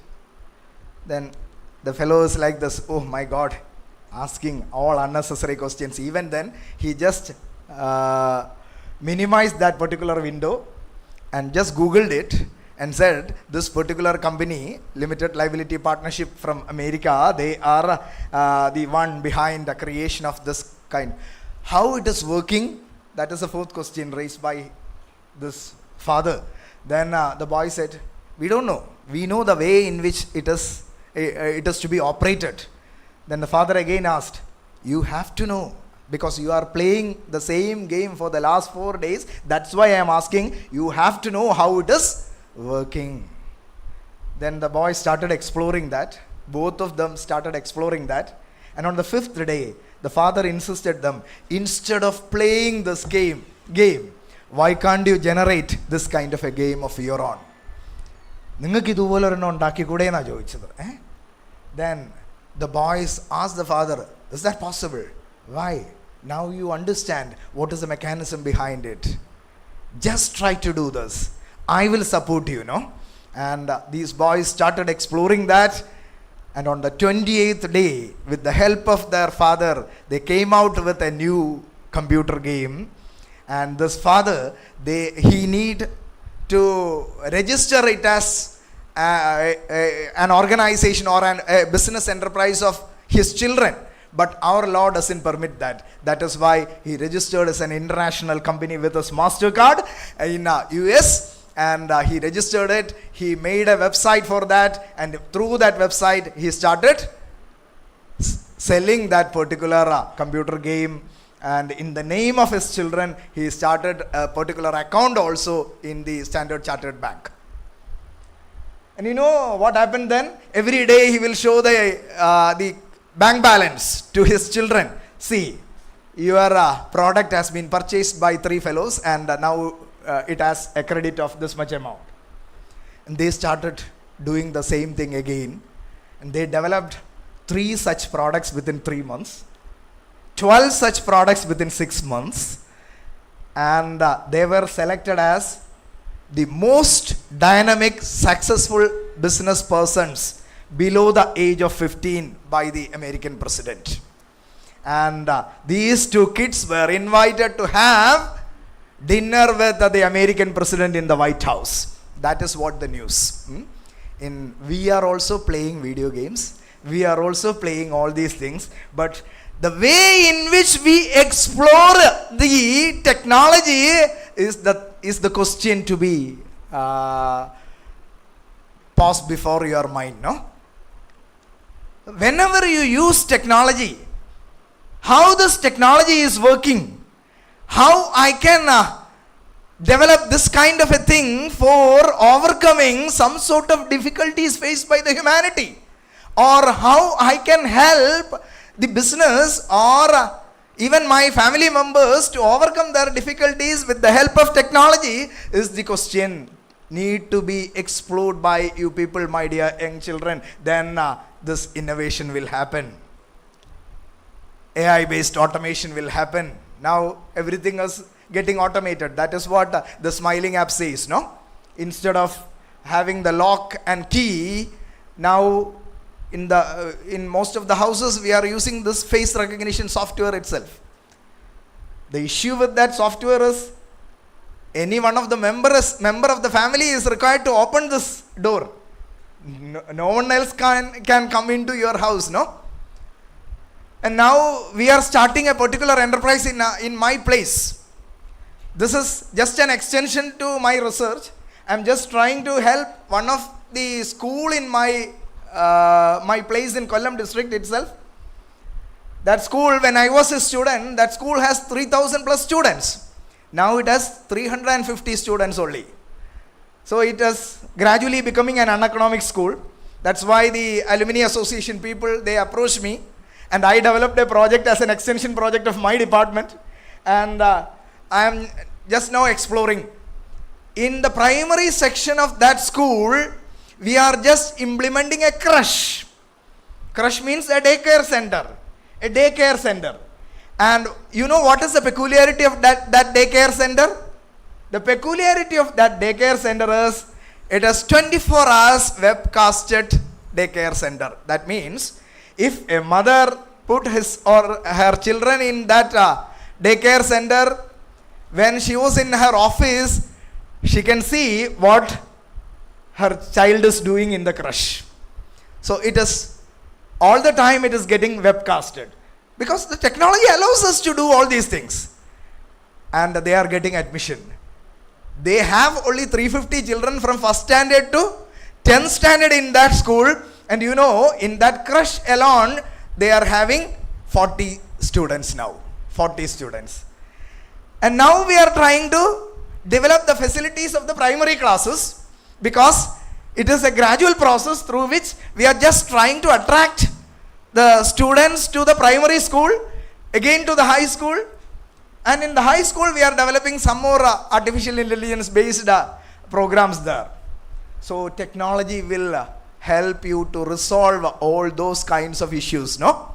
All those kinds of issues can be resolved with the help of technology. And your manager shared the concern about the declining trend of admission in the colleges and schools. If you start this kind of activities, robotic based courses, the students will automatically come here, because they are not at all interested in sitting here and listening this kind of lectures. Instead, if they will be provided with opportunity to explore all those activities with the help of computers, and if they were supported for producing something new, of course they will come. They will come. We are always concerned about the challenges, no? Challenges. Whenever we discuss about AI also, our concern first, especially the generation belongs to us, me as well as the senior teachers here, we are all concerned about the challenges of AI, but you are not at all concerned about the challenges. You are not at all concerned about any challenges. That is the basic issue now. Anyway, I just try to share some such kind of challenges here. Recently, we faced a particular challenge, no? What was that? The COVID pandemic, isn't it? The COVID pandemic. It has actually revolutionized the life of the people people around the world. So we are just thinking about the challenges, but just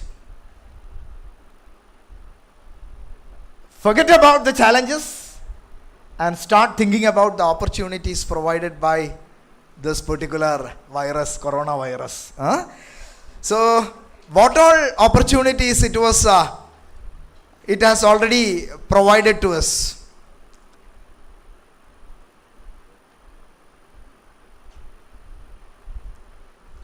So, in the coming slides, I will give you plenty of examples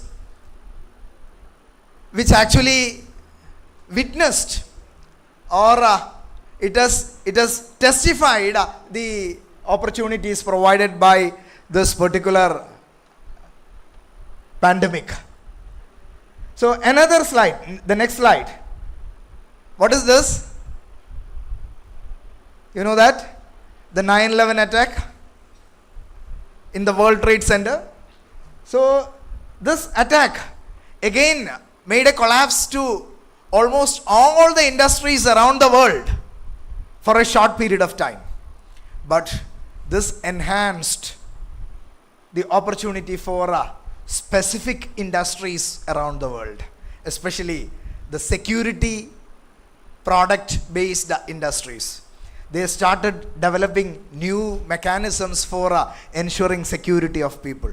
Even the corona also ensured some sort of security based aspects for desanitization and all. Here we started developing some scanners which can be used in the airports and all. So the one thing you have to remember is this: the tragedies are not tragedies. Actually, tragedies are the platforms for transformation. And all the transformation from tragedies occurred only because of technology. The technological intervention enabled we people to overcome such kind of tragedies or pandemics, and we actually find out ways and means to overcome such kind of tragedies. Next slide, please.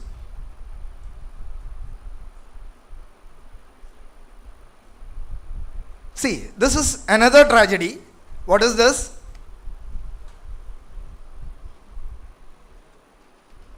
You know the SARS virus?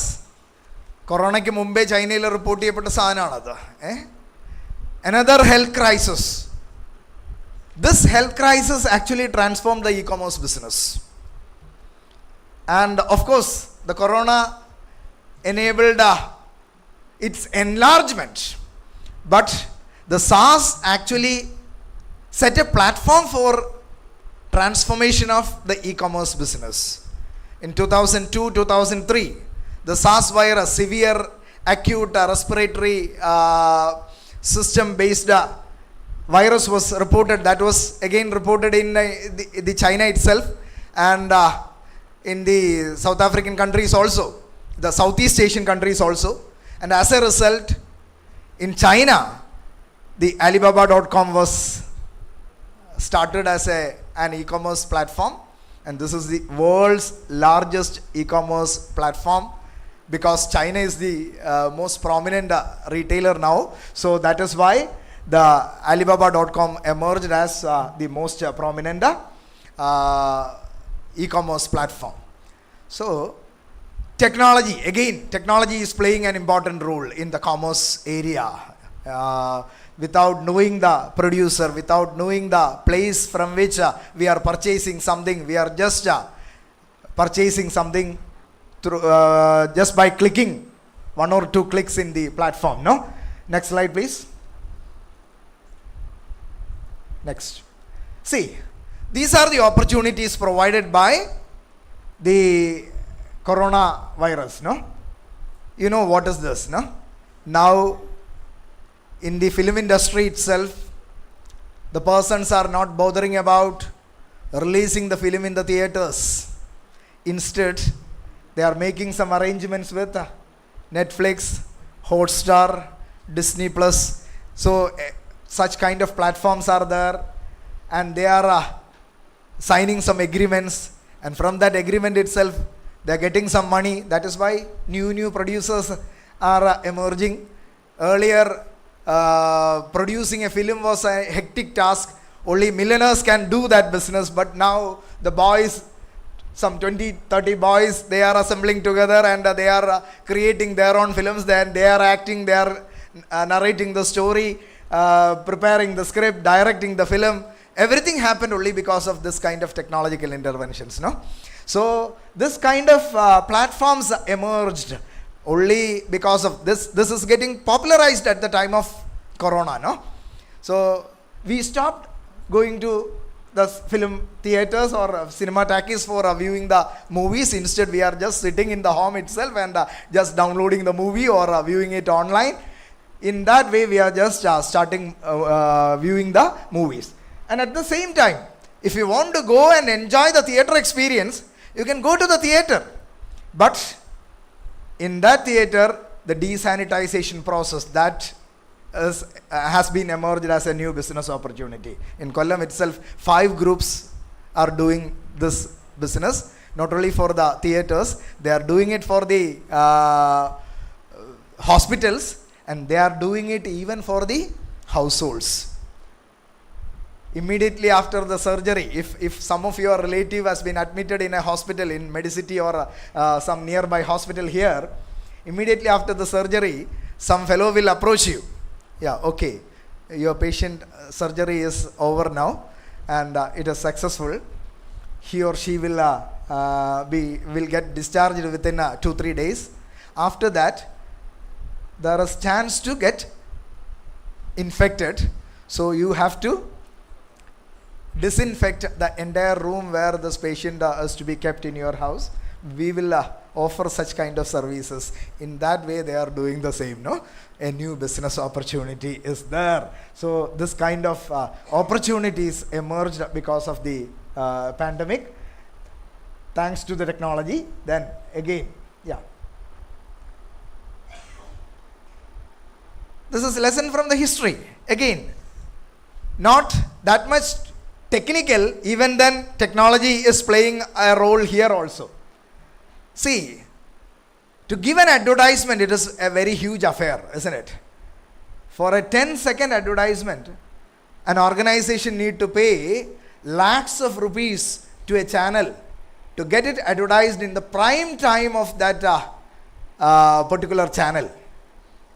So instead of giving an advertisement in prime time, during the period of what we call it as flood, this Aircel, they did a wonderful thing. They made this kind of air-filled boats and huge hoarding boats tied up with this air-filled boats was placed in places where chances of flood is more. And that was reported by all the newspapers, all the channels as an innovative practice. And this news itself turned to be a huge advertisement for this organization. So see the innovative thinking of the fellow who designed this particular aspect. So this boat, you just untie the same and use it to escape from the flooding condition, no? This is the way in which advertisement is getting revolutionized. So in the period of crisis, you can use this kind of innovative practices. Next slide, please. See, you can see multiple stories from the history. Here again, the Zoom platform. Now this workshop, I understand that this workshop is getting, this conference is getting streamlined. Online participants were there. So that means that here we have platforms to accommodate participants from all around the country in a single point of time. So we have Zoom, we have Google. So that's why it is very easy to organize classes, organize workshop, organize seminars, even organize meetings and decide something for the corporates and all. So that kind of platforms emerged. Next. See the change in the architecture of the home. Earlier, we have the balcony, then the dining room, the prayer room, the bedroom and all. Now, a specific place is assigned as home office or the office room. Near to Technopark, whenever we plan to construct a home, the architects will ask us whether you need a place, sir. Somewhat 150 square feet is enough to set an office there. So such kind of offices may be there. So home offices can be set. So that kind of an exploration is there. That also is because of this technology. And Chandrasekharan sir also pointed out the relevance of SHG groups, self-help groups. The self-help groups actually revolutionized the operations of business in Kerala.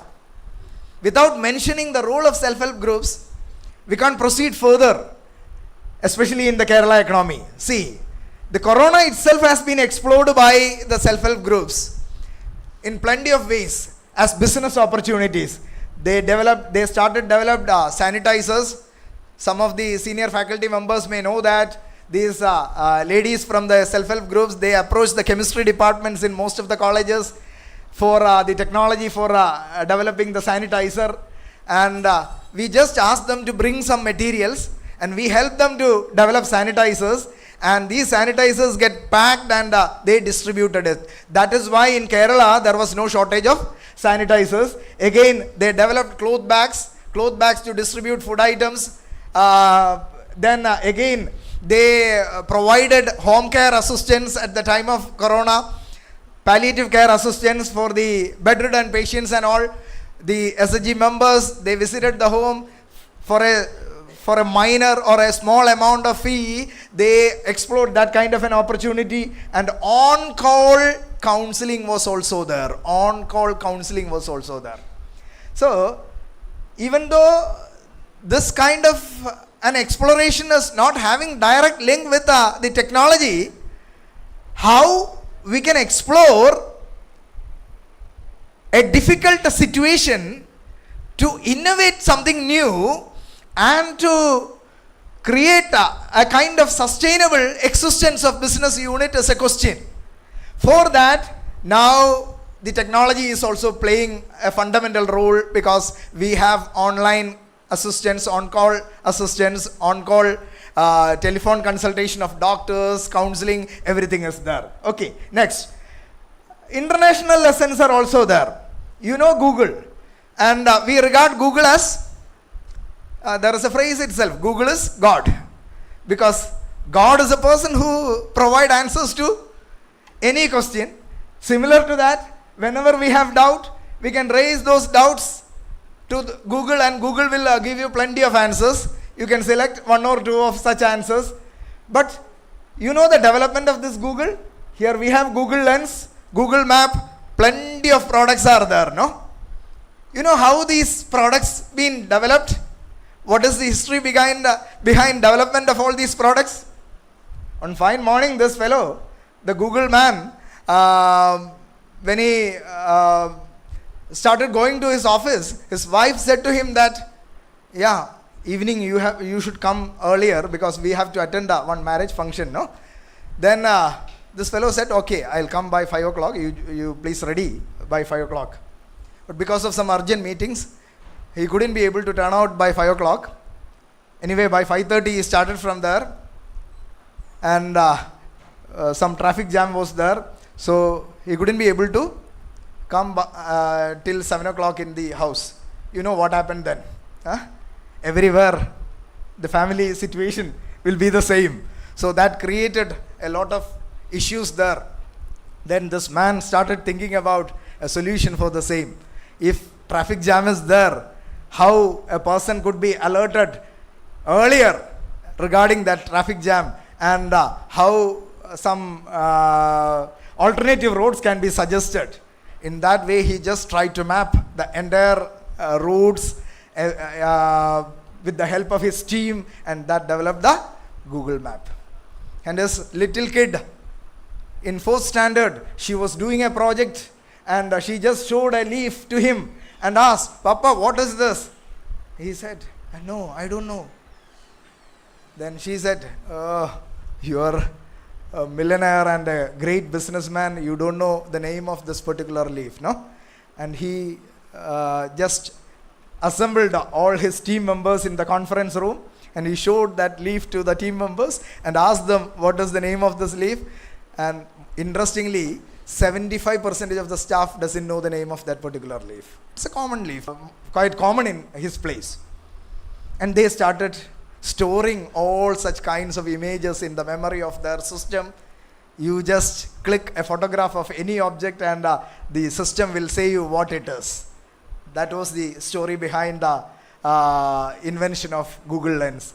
Similar to that, technology enabled the development of plenty of such new inventions. Next. And in the area of research also, we are now using plenty of softwares, tools, techniques and all. It is quite easy to do research now. It was quite difficult in our time to do research, isn't it, sir? So I used to tell my experience when I was doing my research in Kerala University.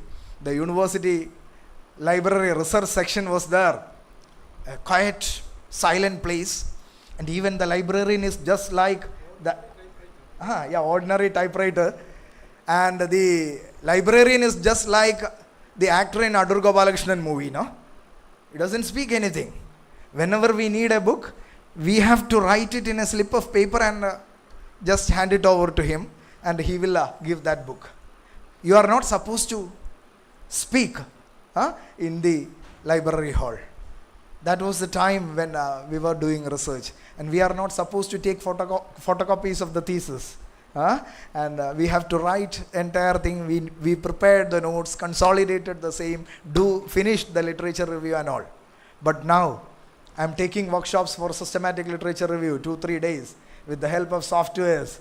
Just click, enter into the Scopus database, give your keywords, download all the data set. You will get some 1,500 documents. Then again go to another database, download the required number of documents, and by visiting all these databases, every document is with you now. You just try to remove all the softwares, because remove all the duplicate entries in downloaded from multiple databases. Software will help you. Just input one data set, second data set, third data set, and give a command that merge by removing duplicate. Then the system will say you that I have removed 1,500 documents because they are all duplicates, and 500 documents because they are all not complete, and the data set is ready for exploration. And again, you just give it as an input to the software, and the software will give you an idea about which was the first work, who coined this particular term, what was the progress of work over a period of time, in which all countries this was being discussed in detail, what is the position of research regarding that topic in your country. The system is saying everything, no? The system is saying everything. And initially, when I started giving lectures on systematic literature review, I recommended the research scholars at least to read the abstracts and screen manually to select the accurately related works of your research topic. Now there is an AI. There is an AI to read the abstract. You just give all the abstracts to your AI, and the AI will say you, no, this topic. And within 2-3 days, you can finish the entire literature review and select what all papers you need to read further. And again, if you are not interested in reading the thing with your own, the system will read it for you, no? You just input the thing in your ears, and you can hear the same. And it will consolidate and prepare a report for you. That is why the students nowadays, for them it is quite easy to prepare the thesis also. They will prepare entire thing within 2-3 months. But there is a question of ethical usage and plagiarism. That also was, that headache also was relieved by this AI, because some AI based softwares are there, they won't get detected by the plagiarism softwares. Then they will develop another one to detect that. Again, so the technology is going like anything. The technology is changing the entire field, even the research also.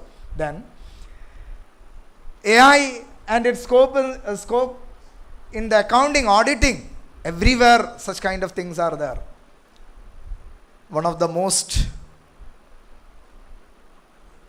respectful professionals, CA, no? Chartered accountant. What he is doing? He is auditing and certifying that your books of accounts are correct. And we just now finished a research. One of my scholar, he finished this research in the area of forensic accounting. Have you heard about that concept, forensic accounting? Forensic accounting. And in forensic accounting, we just downloaded the qualified reports. Qualified reports means the reports already finished the entire auditing and the auditor certified that these are all pakka reports, even though some small issues are there.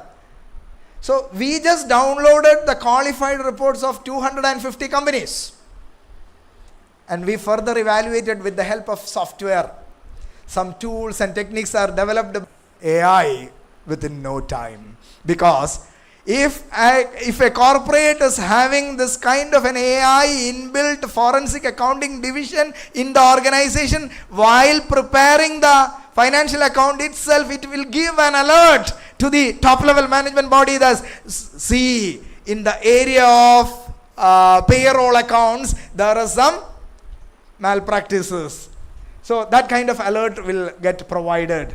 Again, in the area of banking also, we are witnessing, even today morning, the regional manager of Federal Bank introduced us the smiling app.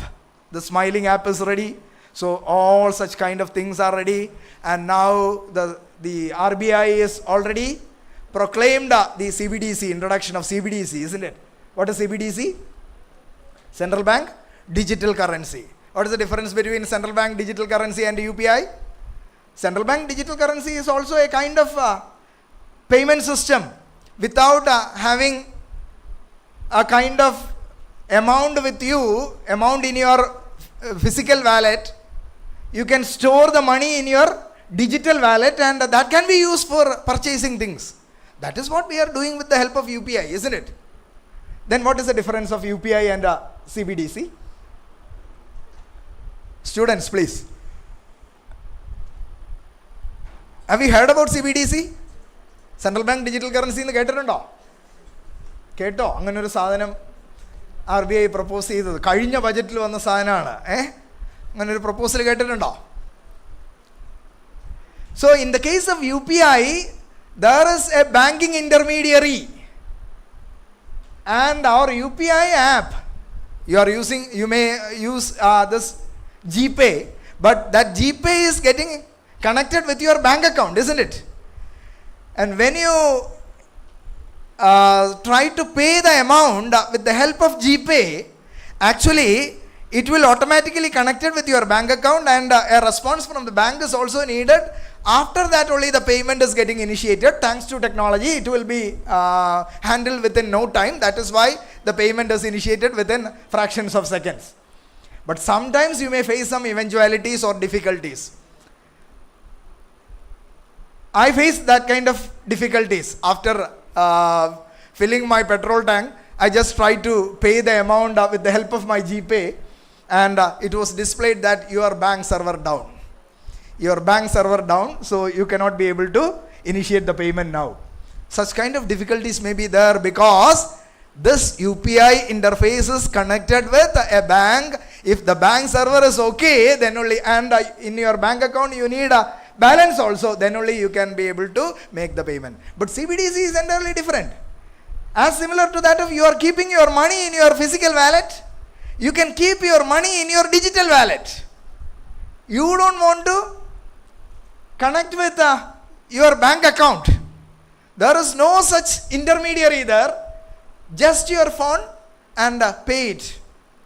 There is no such intermediary is needed.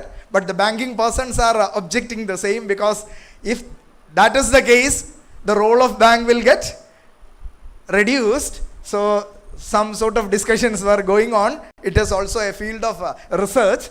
So the banks, the banking operations are being revolutionized.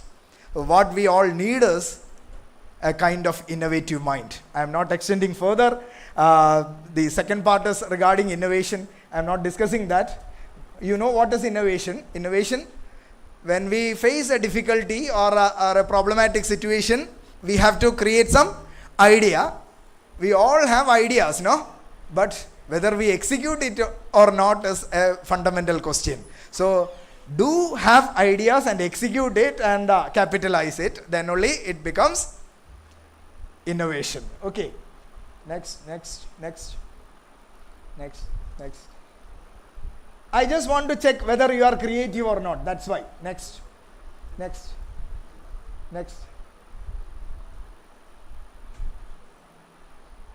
Okay. See this slide.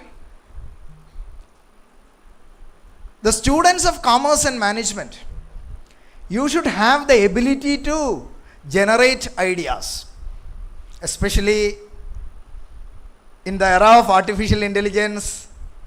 Creating ideas is very easy, but you should possess that kind of a capacity. You just try to rate what is my capacity to generate idea, whether it is low or high. And at the same time, to sustain in this competitive world, you should have the capacity to execute that idea. You just rate yourself regarding your capacity to execute your idea.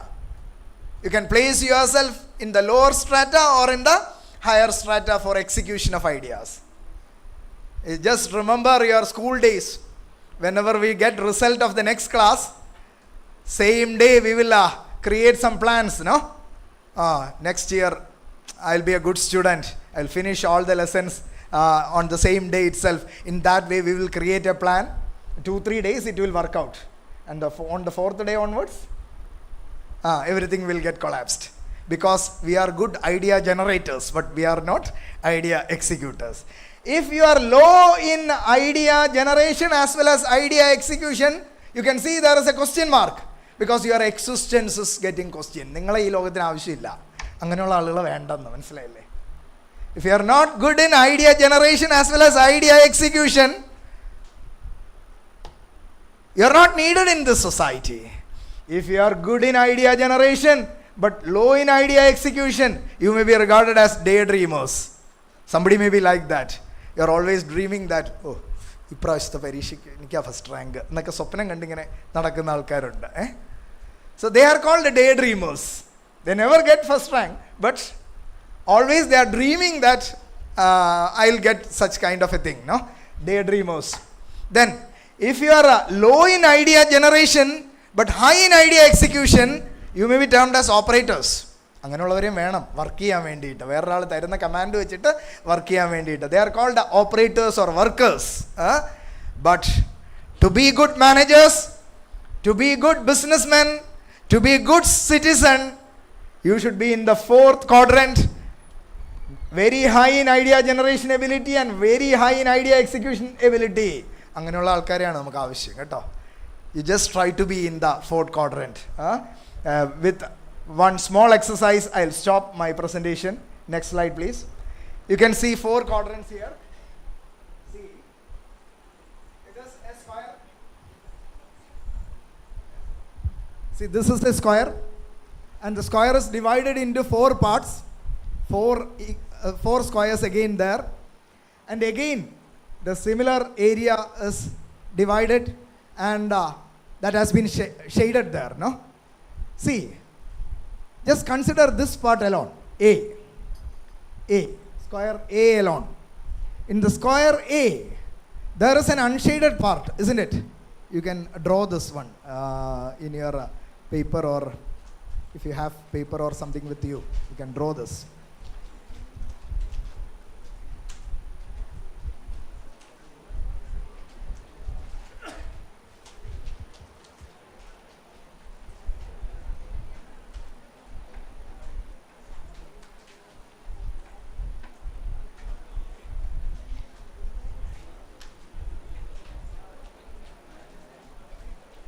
Okay?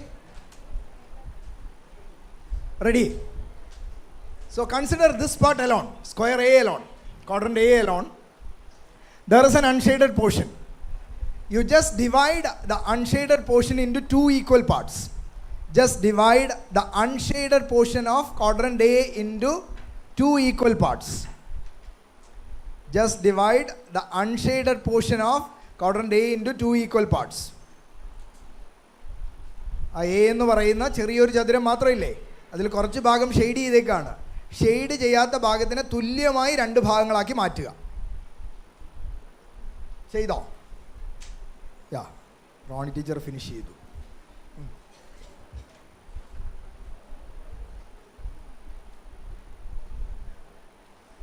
Finished?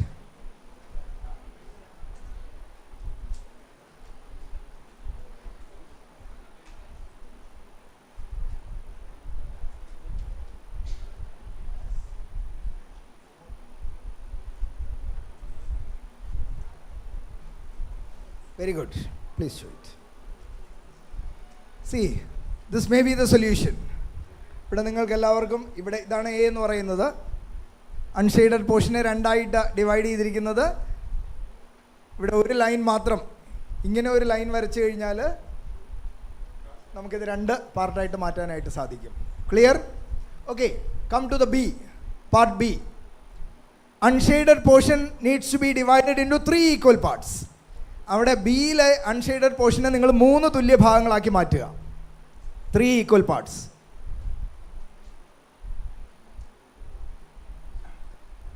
The unshaded portion has to be divided into 3 equal parts. Very good. So this is B.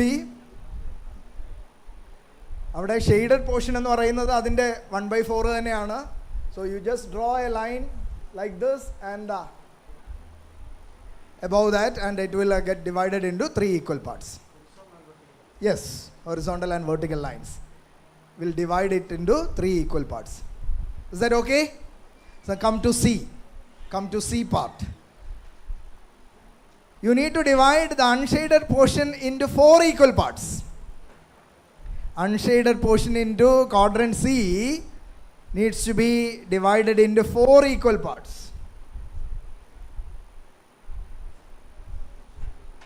4 equal parts. It should be equal.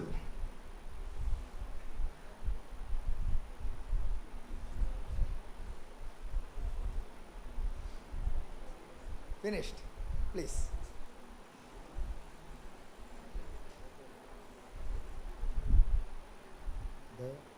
ഇത് ഇതിൻ്റെ 4/1. ഇത് ഇതിൻ്റെ 4/1. ഇത്രയും ഭാഗമല്ല. ഇതിപ്പോൾ മോൻ വരച്ചതിനകത്ത് ഇത്രയും ചെറുതായിട്ടിരിക്കുന്നു എന്നേ ഉള്ളൂ. ഇത് ഇത്രയും തന്നെ വരും. അപ്പോൾ പിന്നെ ഇങ്ങനെ വരയ്ക്കാൻ പറ്റത്തില്ല.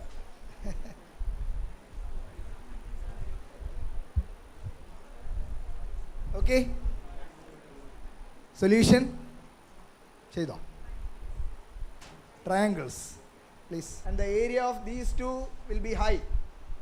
And within these two, some portion has already been shaded. So these two triangles will be small. Area will not be the same. That is the issue. That needs to be resolved. 4 equal parts. We have to get 4 equal parts.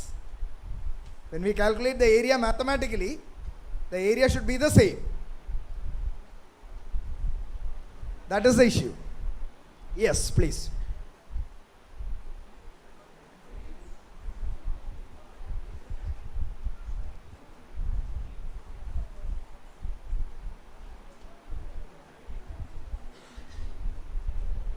നമ്മുടെ സമയം അവസാനിക്കുന്നു. പെട്ടെന്നാവട്ടെ.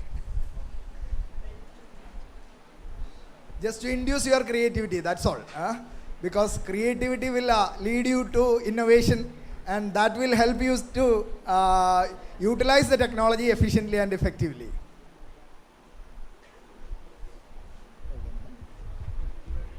No, because the length of this area will be more, so the area will be more.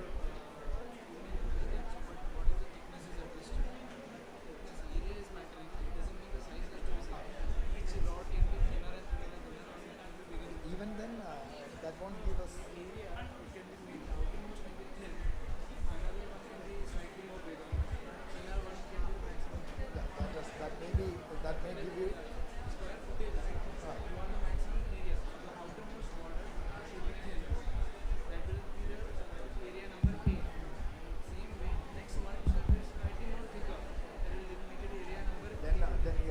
some complex calculations while drawing. Yeah, that's okay.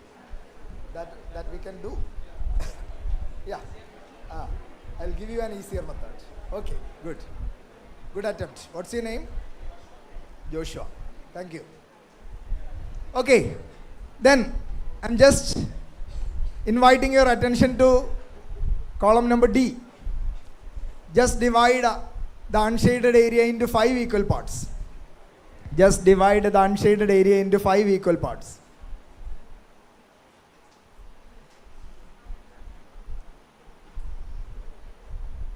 Just divide the unshaded area into 5 equal parts.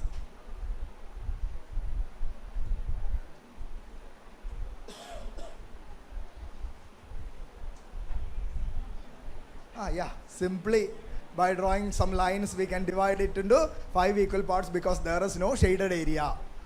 It is very easy, but you are just thinking because the immediately preceding exercise was quite difficult. So we are just carrying that difficulty into the next exercise also. That is the issue. So never carry the difficulties in your life into the next step of your life and try to resolve the issues quite easier. So there is the solution. Next slide. Next slide. See, in this way you can divide it into 4 equal parts. Okay? So I'm just concluding my presentation.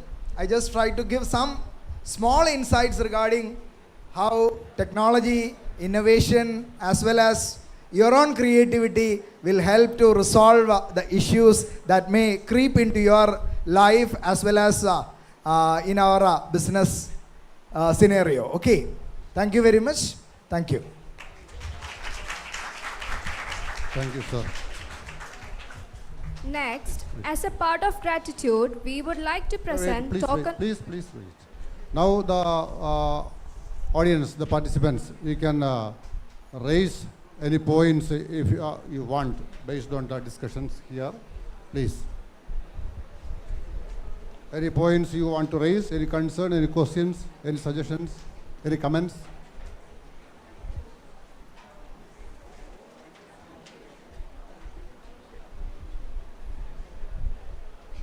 Yes, youngsters, it is actually the real contribution which we expect from the participants. You may have many doubts, you may have many ideas, many comments. Need not hesitate to bring it out. Yes, you want to make any comment?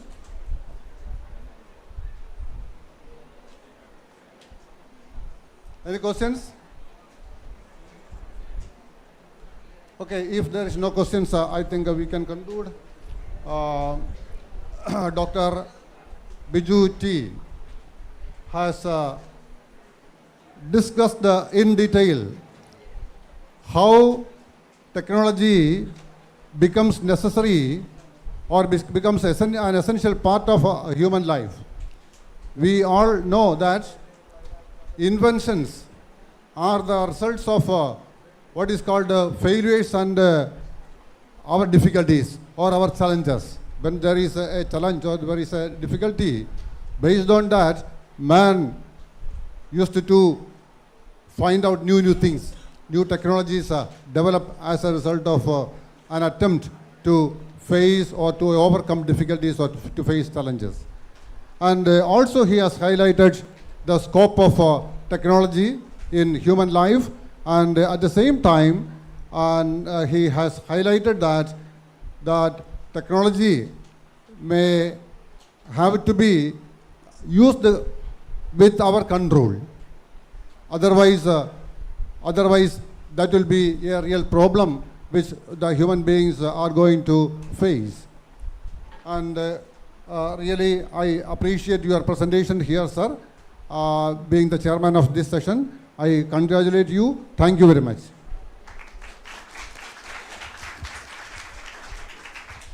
Next, as a part of gratitude, we would like to present tokens of appreciation to Dr. Bijuti. For this purpose, we call upon Dr. V. Ambli Kumar to present the memento.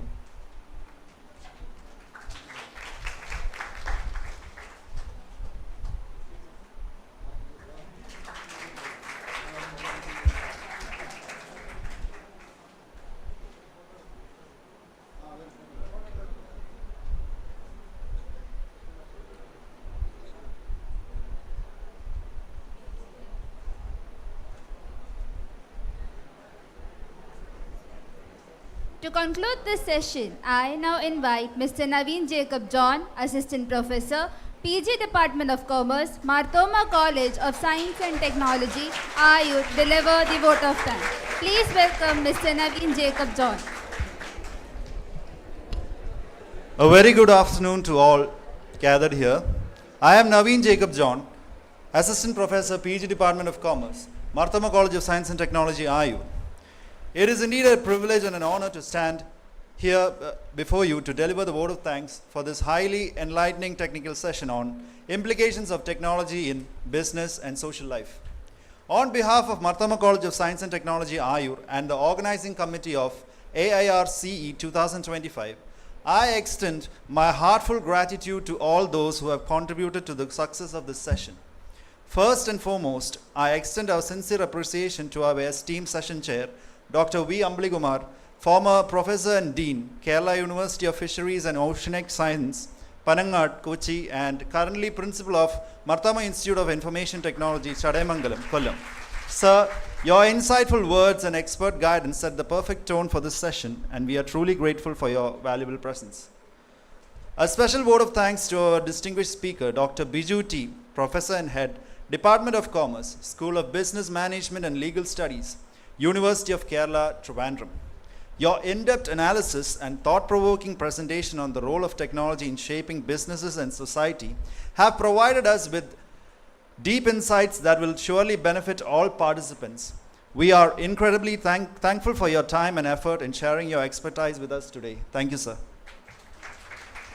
Our sincere gratitude to Dr. Jacob Thomas, Professor, Marthoma College of Science and Technology, Ayur, for graciously welcoming our guests and introducing the speaker. Your words set the stage for an engaging and informative session. I would also like to express my appreciation to all the distinguished guests, faculty members, and scholars present here today. Your active participation and keen interest have made this session an engaging and successful one. Thank you. A heartfelt thanks to our organizing team and technical staff whose seamless coordination ensured the smooth execution of this event. Your dedication and hard work behind the scenes are truly commendable. Last but not least, a warm thank you to all who are in our audience. Your enthusiasm, curiosity, and thoughtful engagement are what make decisions like these so meaningful. Thank you. Thank you, Mr. Naveen Jacob John, for your gracious words of gratitude and appreciation. With that, we conclude this insightful technical session. An offline section is also conducted in the room 309.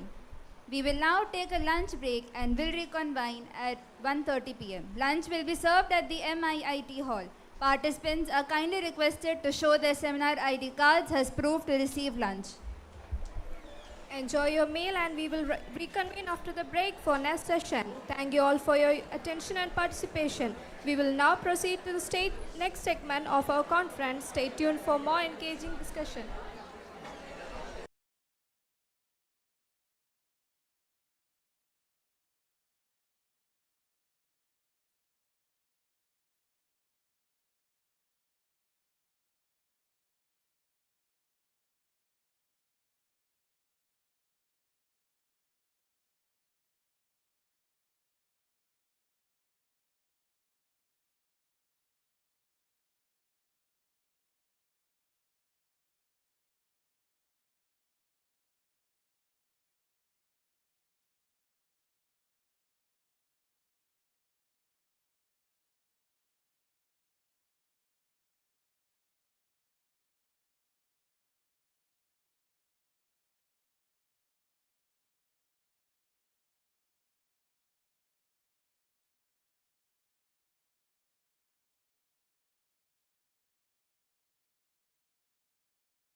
College of Science and Technology, Ayur, to address the gathering.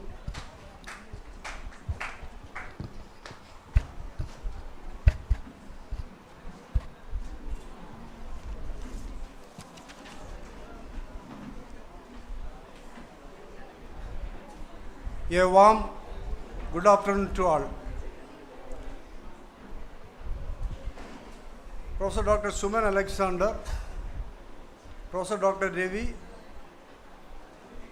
Dr. Benson Kunjun, head of the department, Dr. Anil Koshi, Department of English, other faculty members, delegates and friends. Welcome to you all to second technical session titled AI Marketing the Future of the third day International Conference on Navigating AI, Reshaping Global Commerce and Economics. AI marketing uses artificial intelligence to automate marketing tasks and improve customer experiences. AI is becoming increasingly important in marketing with potential to transform how marketers plan, create content, and interact with the customers. The integration of artificial intelligence into marketing strategies is already reshaping the way marketers approach their work. AI-driven innovation redefine every facet of marketing from search and content creation to customer engagement and brand protection.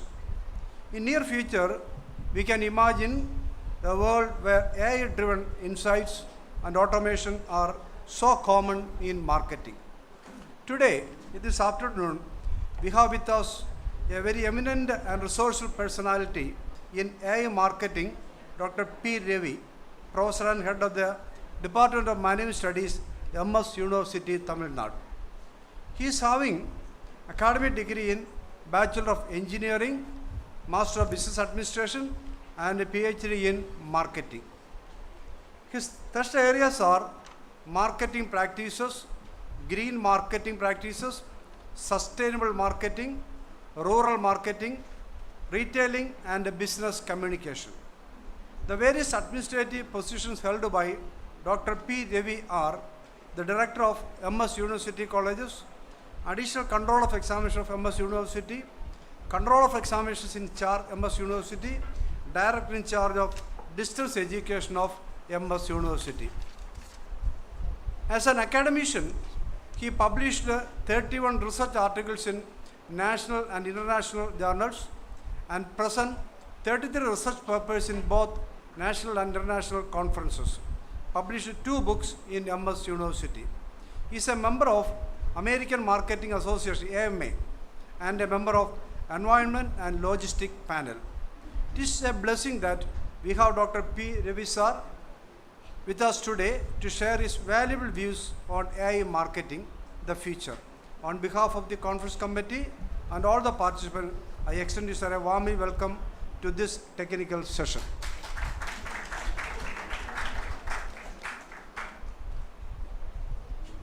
This session is chaired by Dr. Suman Alexander, the former principal of St. Gregory's College, Kottarakara, and the present principal of KVS College of Science and Technology, Adur.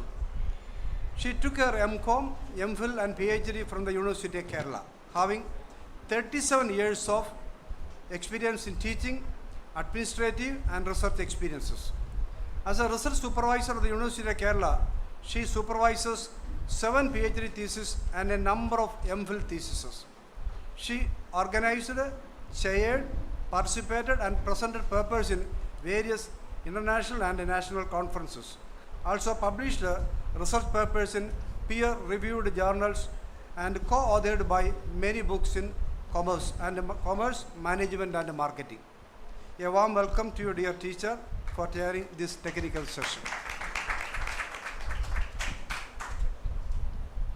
Our HOD, Dr. Benson Kunjun, Dr. Anil Koshi are with us. Another faculty members of different colleges are with us. A warm welcome to you. A hearty welcome to Ms. Rajukutti Viji, Assistant Professor, Department of Commerce of Marthoma College, who proposes vote of thanks to this session. I again thanks to all the faculty members and delegates.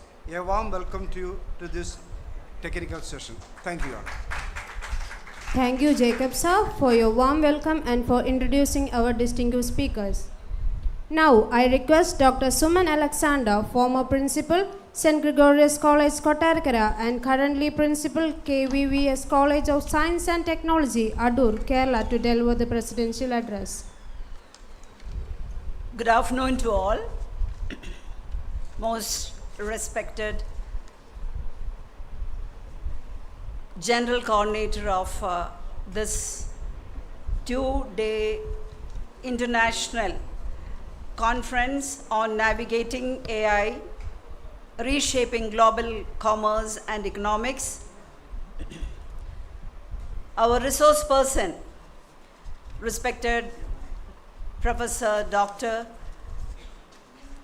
Ravi sir, head of the Department of Management Studies, MS University, Tirunelveli, Tamil Nadu. Respected teachers, delegates, and my dear students. A warm welcome to you all. I welcome all of you to the second technical session on AI marketing the future. Actually, I would like to start by congratulating the organizing team for putting together such a well-organized international seminar. A big clap to the coordinator as well as to the coordinating team members. I'm proud to be a part of this event, and I would like to thank the organizing team for inviting me to chair this highly relevant topic that's shaping the world of marketing today. As we gather together here, today our aim is to explore the exciting possibilities of AI in marketing and to understand how it's transforming the way business connect with their customer.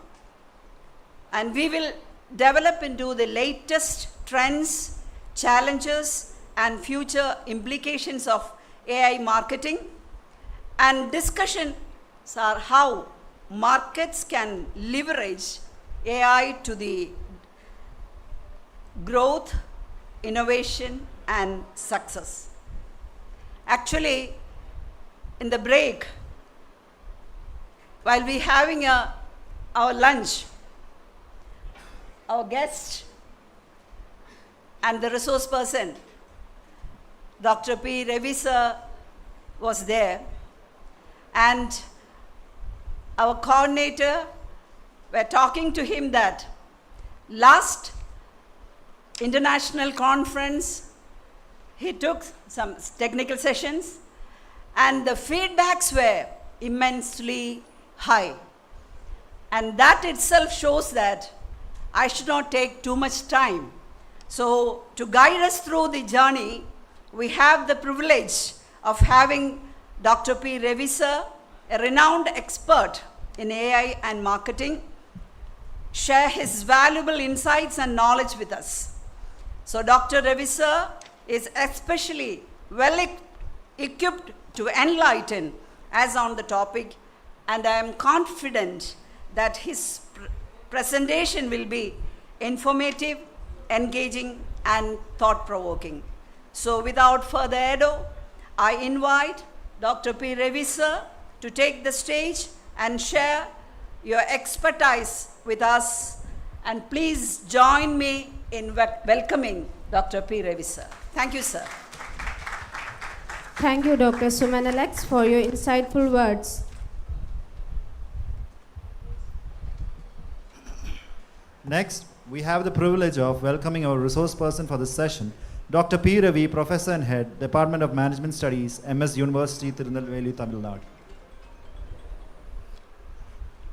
Good afternoon.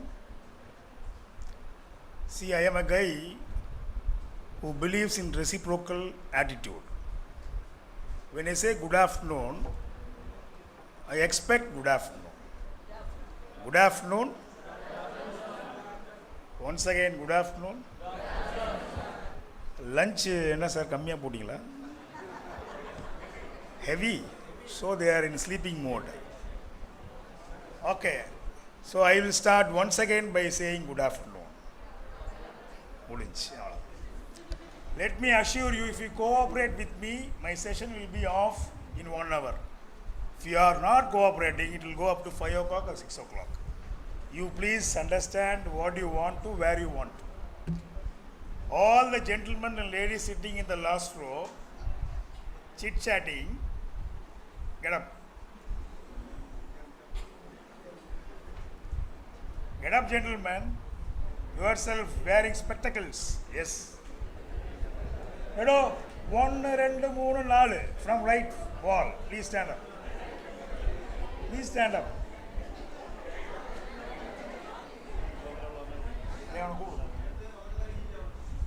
Stand up here. 4 பேர்ல ஒருத்தர் மட்டும்தான். Very good. So how are you? How are you? You are fine. I know you are fine. Sitting below the AC after lunch, close to door, talking to your favorites. You are enjoying session. But let me tell you one thing. This department is continuously doing some effort, making some effort to be known around this place as well as to the across the borders. I appreciate Professor Benson for doing this activity and the support for him by the department. Okay, you please sit down. Thank you. So this is first intelligence. Okay, I believe you know what is intelligence, right?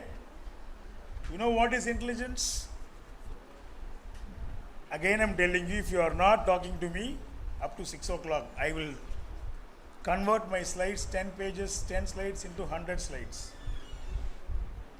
What is intelligence?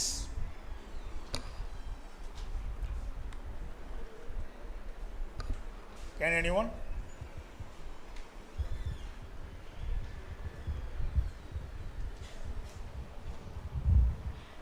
இதில் கேட்கலையா? Okay, what is intelligence? Anyone? What is your name? Another spectacle.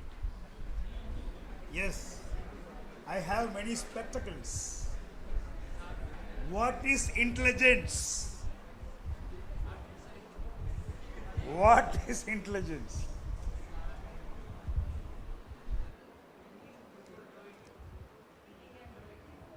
Thinking and doing is called intelligence, right?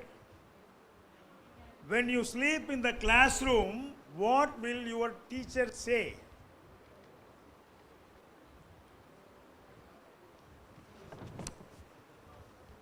Sit down. So this is the way I grab the attention, okay? I always find spectacles and do spectacle, okay? Right. All those people who are sitting near girls, be careful, okay? Right. So let me start my session. Intelligence is nothing but what we intend to do. And the door lock pandu. You lock the door. Please lock the door. Another 1 hour. What is your name? Having chewing gum in the mouth. What is your name, sir? Arvind. Sit down, sir. Intelligence is what I intend to do. Please cooperate with me for another 1 hour. The session will be good, okay? Right. So I have traveled for 4.5 hours. You know what is KSRTC? The bus doesn't drive on the roads, they fly on the roads, okay? So hardly I sat at the last seat. Almost I was jumping, So understand my hardship to reach this place. Artificial intelligence is the thing is that it programs your mind. What is your intention? What do you intend to do in the future, the next moment? Today morning, many of the students would have come with some dream. Nicely dressed. No class for 2 days, I am happy. No, someone born to someone will be standing here and speaking some nonsense. I will sit and chat with my friends. That is one man's attitude or few men's attitude. Some people would have come, what will be today's lunch menu? Will the chicken and mutton and beef will be there or not? If you put non-vegetarian, you are good HOD. If you put only, vegetable pulao, you are pulled out from HOD. Okay? It depends. All the appreciations are depending upon the intentions. What I intend to do. What I am going to do tomorrow. Artificial intelligence is not started now. Way back 1966, the first artificial intelligence was Elisa. I don't know why these things are kept, women's name. When I call Alexa, my wife Kavita got confused. Who is Alexa? Tell me now. Rascal, without me, how can you live with Alexa? No, it is not that Amazon or AI device. You call Alexa, that is machine learning. You call Alexa and sing a song. It will sing whatever. If you call Alexa and ask scold to your wife, it will also scold, but not in vulgar language, decent language. Stupid Kavita, don't stand there. Now we are reaching in a segment called modern artificial intelligence. Alexa thrown away. It has gone somewhere. Now I do not know how many of you are using Alexa or how many of you have seen Alexa. If you have iPhone, you will be knowing that Siri. In Tamil, you know what is Siri? Siri. So my friend took iPhone and nothing has happened. Not that Siri. You tell Siri. Siri. To call my son, I take iPhone. Siri calls Surya, my son's name. It calls. The person you are trying to contact now is not in a position to attend the call. This is the reply. Default, I do not know how. The boys will know. Default answers whenever a father calls their son, not reachable, talking to someone else, line is busy, you are put on hold. Nothing more than that. So these things are machine learning. IVRS, voice recognition system. If I want to book a gas cylinder in my home, I can call a number. It will say press 1 for booking the gas. Press 2 for booking and paying the bill. Press 3 to get out of this gas cylinder. 3 options. Machine learning. Now we have gone for deep learning. Deep learning is something different from machine learning. For example, I will tell you, yesterday myself was picked by 2 gentlemen, Abhijit and Alok. Are they here? Oh, gentlemen, thank you so much. Where is the other gentleman? Eating, huh? Still now? Okay, let him. Okay. He's a volunteer. He took the role. I entered the car. I heard Malayalam songs. In few minutes, it was changed to Tamil songs. Intelligence. He came to the conclusion that I do not know Malayalam. Lajjavadi I know. Okay. He came to the conclusion that I do not know Malayalam language. I appreciated the intention. That should be the way. That is called intelligence. If I enter inside the car will speak to me, welcome Ravi. Which song you like? The car speaks to me. This is called deep learning. The things are programmed. So we have to understand artificial intelligence. Hereinafter will be called as AI. Okay? 2 important aspects we should know. One is machine learning, the other one is deep learning. Okay? Now, all these things, for example, morning professor told that, Chandrasekhar sir, when you type the email, the possible responses will be automatically appearing in the screen. All the thing you have to do is that right arrow. The response will be, what is the meaning? All these fellows are watching us. Okay? What we are doing, they are watching us. If you type an email, it will give the possible reply. If you see some videos in the YouTube, it will give the possible recommendations when you go next time in the YouTube. So beware, don't watch unnecessary videos. If your father takes your phone and browses YouTube, you are put in jail, that's all. Can you able to understand the difference first? This is technical session. This is not mimicry time or somewhat. Deep learning and machine learning. You would be watching Netflix, right? You would be, purchasing through Amazon or Flipkart. It understands what is your intention, what you want to do in this time at this moment. That is what Netflix says. If you have Netflix account, you can go and watch. It will say top picks for you. What is the meaning of top picks for you? That they taste what you prefer. Violence types of movies, romantic movies, family drama. So these are all appearing on the screen based on your behavior. You understand? This is one of the example of AI marketing. You no need to search. You no need to go to search tab and find what your movie's intention. It will appear on the screen. First level itself, you will get your decision. Here, AI is taking decision on your behalf. You understand? On my behalf. No, it started with Elisa. Now it is going beyond, you call Gemini in Google. You know what is Gemini? You know Gemini or not? Yes, very good. What is Copilot? Gentleman spectacle?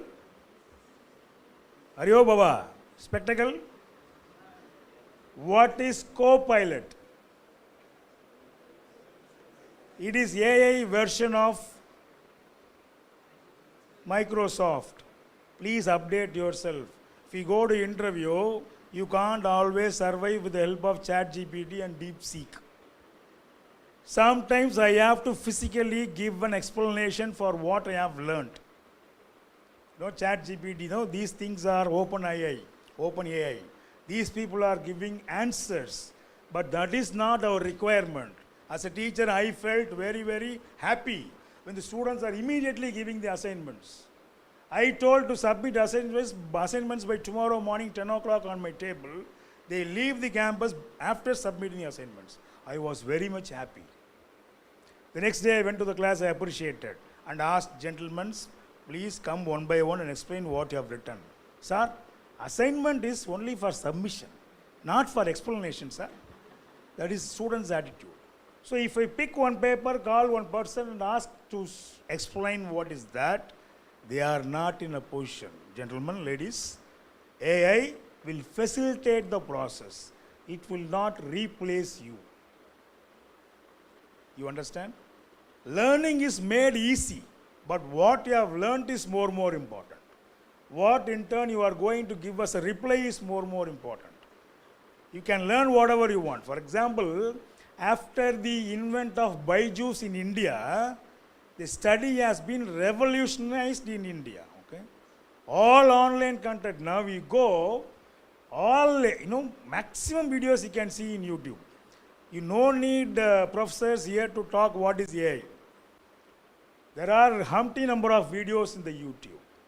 He came with a online content. Now government itself is doing called Swayam NPTEL courses. One private man did this revolution. Now the entire India changed the context. The content is made easy. How can I grab the content? That is more important. That stands marketing. Suppose if I don't understand what is thermodynamics, if I don't understand what is commerce, if I don't understand what is inflation, I can type in, you can find many videos with diagrammatic representation. You no need to see any faces there. The explanation will be on the background. You can view the pictures on the screen. It adds attraction to the video. It adds attraction to the content. This is how AI evolution, came into evolution in this market. Now we are only 20 to 30% of AI depending people, okay? The car automatically stops. The car automatically senses where is the bumps and heaps. It reduces the speed.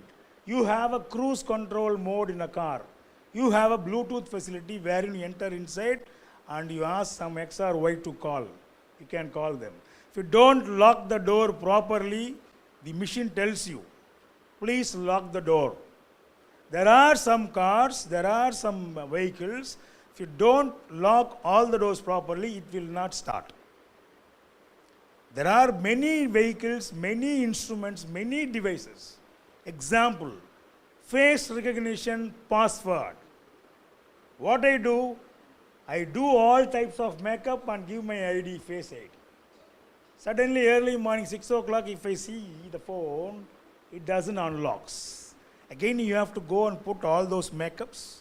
Again, start unlocking the phone. It depends. So don't ever rely on all types of these machine learning possibilities. You have n number of ways to proceed. So let us start the technical session as per my proceedings. First slide, sir. Don't sleep, gentlemen, ladies. So she doesn't know what to do. So if I have a robo there, robo PA to Ravi, next slide please, it will automatically, the world will come where I can send my bot to the stage. You speak what I told you. Right? Everyone knows AI. There is nothing new I am going to talk about. But the sharing of knowledge is more important. What I know I am sharing with you. If you know something, you can clarify with me. Or I can get clarified. It depends. As I told you already, it is a reciprocal attitude. Okay? First one is, am I? Am I ready to accept this concept in business? So I am from management studies. Management studies is one of the baby of commerce. Commerce was first in this entire world. Management is one of the baby of commerce. Economics is others. No, you have many dimensions of commerce. Myself is into management. Myself is into marketing management. So myself into framing marketing strategies. How we can do this? Swiggy, Zomato, whatever you have food apps. The government have gone to the extent in declaring the budget, saying that all the employees of Zomato and Swiggy will be given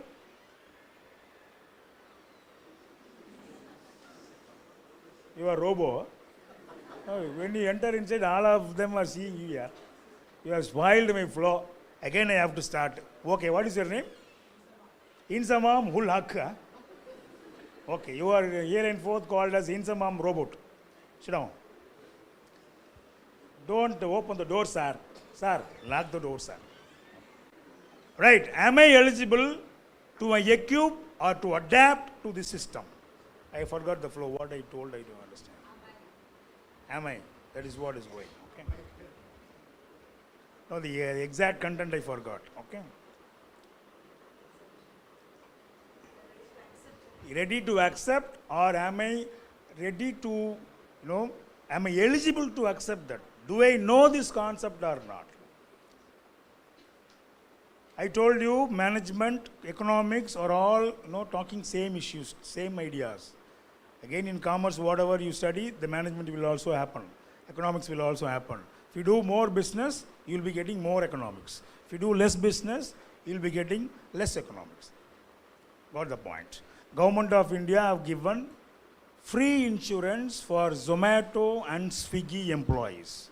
What is the reason Government of India have separately came out with a component called free insurance for the employees of these online business, especially those who are traveling. Later again, you can get it from Flipkart employees, Amazon employees also will get free insurance. What is the reason? Can anyone give an idea? Commerce is always increasing buying and selling platform. You have to increase the buying and selling. What is the benefit of giving free insurance for an employee? So daily they will do accidents, right? Daily 2 of them will do accidents, get insurance money. Is that the sense? To generate more revenue, I want more number of people to get used to this platform. Don't tell unemployment. Have yourself an employment. Anyone sitting here can become a delivery agent of Zomato or Swiggy or any type of food apps or selling apps. You can do as a part-time business. Suppose if we go to USA, European countries, the students are doing this kind of part-time businesses. To promote that business, the government have given a small scheme or component, whatever we call. The thing understanding here is that number of users of Zomato and Swiggy have gone up. Every day morning I wake up from the bed, I see the phone immediately. How many of you see that? I will never see my phone, sir. Immediately waking up from the bed. Can anyone tell? Super. What is your name?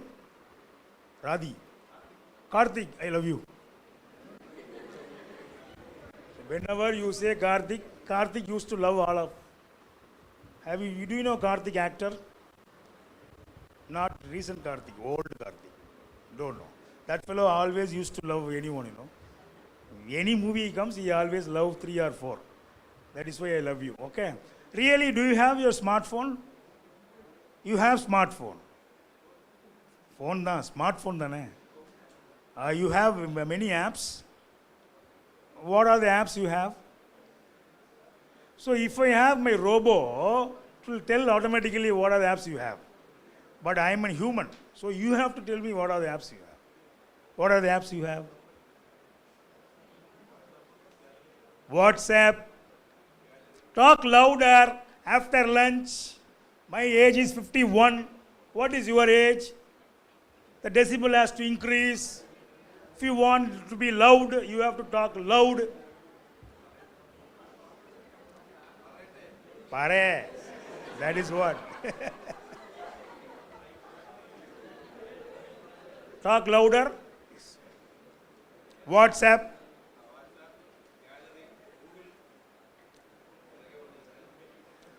Promise? You don't have Facebook, Insta? Huh?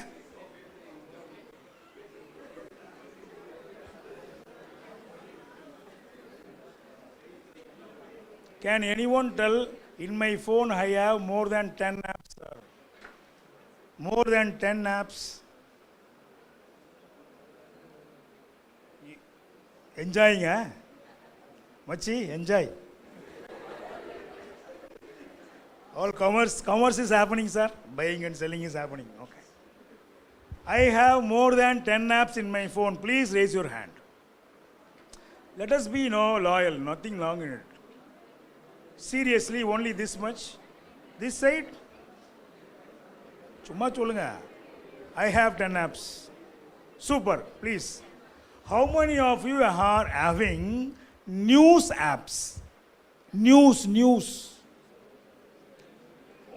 What is the news you have? Okay. News, no. No news apps? Very good. So you are all of commerce students, right? Studying this college or outside participants? Both are there. Okay, very good, happy.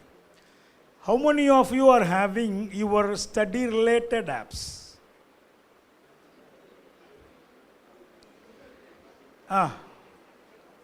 Really, gentlemen? Machi, really? You have study leader app?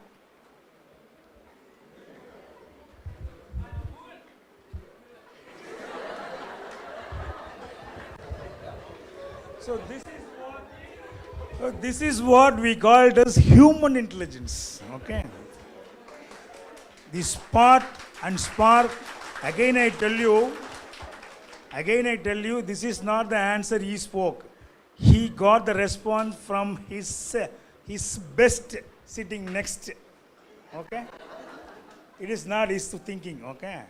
I appreciate, but again, whatever the things are taught in the class, a real student will go to the Google and search what is actually this one is. Is that right? If I want to get it clarified, I go and search Google. You don't think Google is a nonsense. Sundar Pichai himself have told, don't believe in Google, because anyone can edit, put content in Google. Don't rely on Wikipedia. I can edit Wikipedia. So don't rely on that. Google never always tells right responses. It will give responses, but we have to clarify the responses. Here comes human intelligence. What ChatGPT says, it will give the edited and preferred content what you actually want. In Google, it will give all types of content. In ChatGPT or DeepSeek is now in malicious content. I think what is DeepSeek? DeepSeek is happening now. You can't operate. It has been attacked. Since it is from China, there are an army of people working in America to kill DeepSeek. OpenAI people are killing DeepSeek. There are literally war is happening. When Trump assumed office, TikTok is banned in America. I think you know. In India, nothing is banned. Any lucha bacha can do whatever they want in India. That is why India is called Incredible India. Anything you can do. Nothing is impossible. Nike caption is with holes, good holes in India. Impossible is nothing in India. Now you understood what is the difference between Google and ChatGPT. Google, human intelligence have to be applied. That is machine learning. ChatGPT are these, you have many type of AIs. Here, the machine applies what you want to do. My Copilot or Gemini, whatever you want.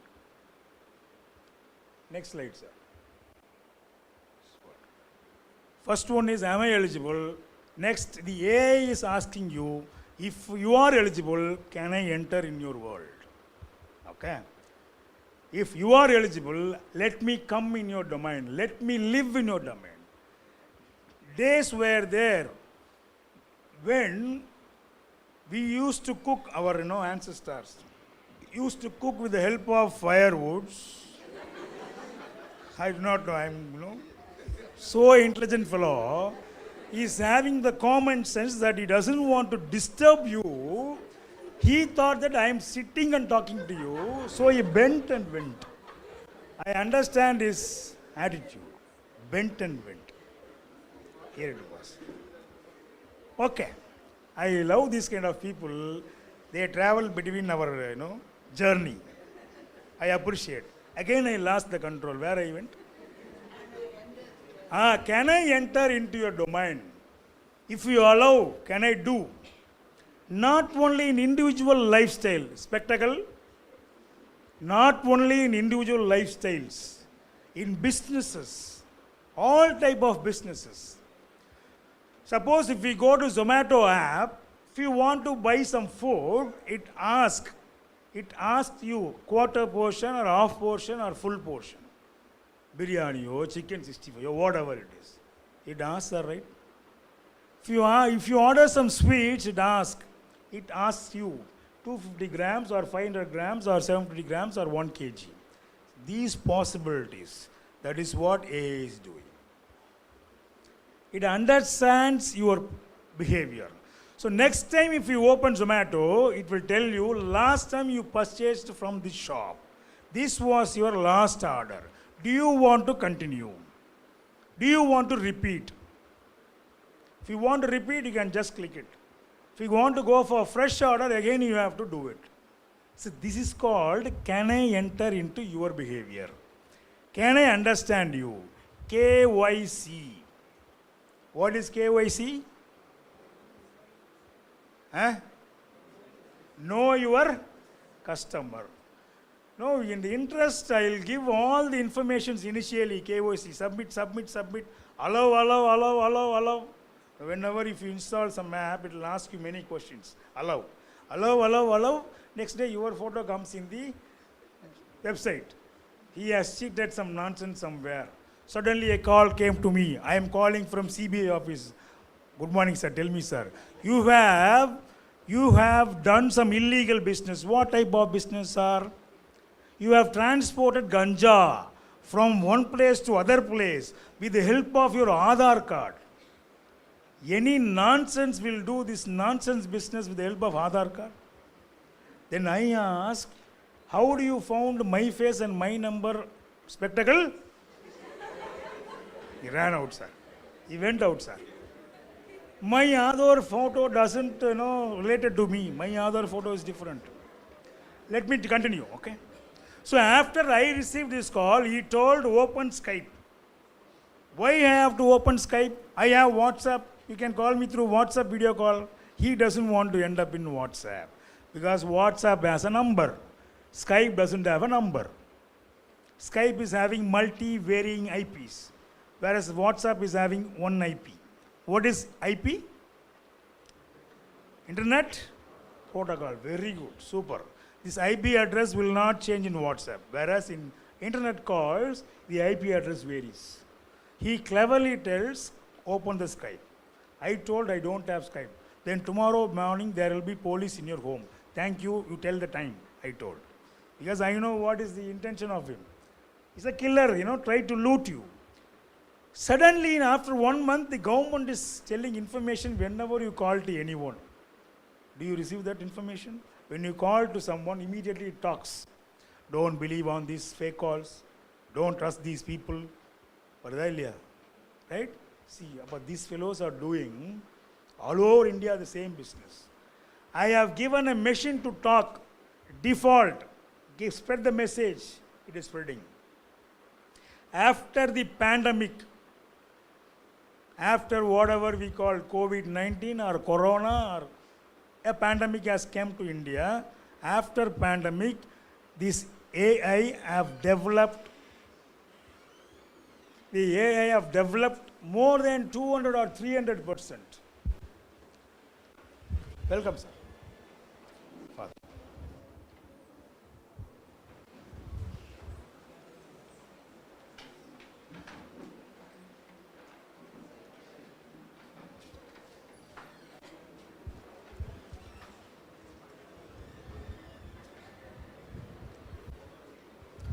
Shall we start? Very good. Settled? Okay. What I was talking about? KYC, right. Whenever you want to install any type of apps, it is asking you, allow your contacts. Yes or no? Allow your location. All these things are approved. After approving this only, the app is getting installed in our laptop or mobile, whatever we have. Once we accept, your entry history is taken by the apps. You have a provision in Google. Google, you will be receiving an email called your timeline. Have you watched the email? What is timeline in Google? Timeline email. Have you received or not? Every one of you will be receiving this timeline. It will tell you what are the places you have traveled for the last 1 month, where you have stopped, where you have stayed, where you have started. You can't lie. If you happen to be involved in a crime, the police will take your timeline and they coolly tell that you are caught. You can't lie. If at all you want to open if you want to buy a smartphone, without email ID, you cannot access a smartphone. Is that right? Is that right? All the rural people are having an email ID without knowing what is email ID. A fellow who sells the cell phone, smartphone in the rural areas, the talukas, whatever we call back in our place, they create a Google account on behalf of them and give the phone. They do not know what is the use of that email ID. But without email ID, we can't have a smartphone. So whenever you have an email ID, your behaviors are retrieved by the concerned IP address. If I am a cyber security fellow, from your IP address, I can retrieve the data. A cell phone is having two SIMs. That meaning is that two IP address. It will tell you your history. This is called machine learning. Okay? What you infer automatically from AI is that when you start your car, the phone tells where do you want to visit today. If it automatically responds to you, that is called AI deep learning.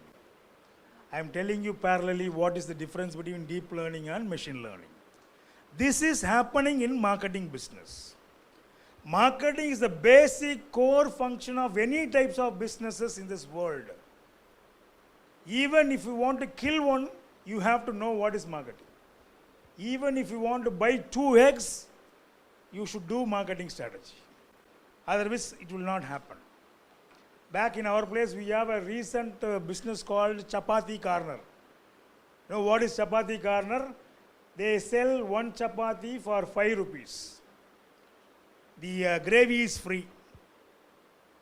One fellow started, now every nook and corner has become Chapati Corner. Many fellows have started. We understood then, all the people or maximum the people buying in that shop are males, no females. Then I had the sentiment with the fellow. I asked, why are you buying chapati? Sir, it is my duty to cook in my home.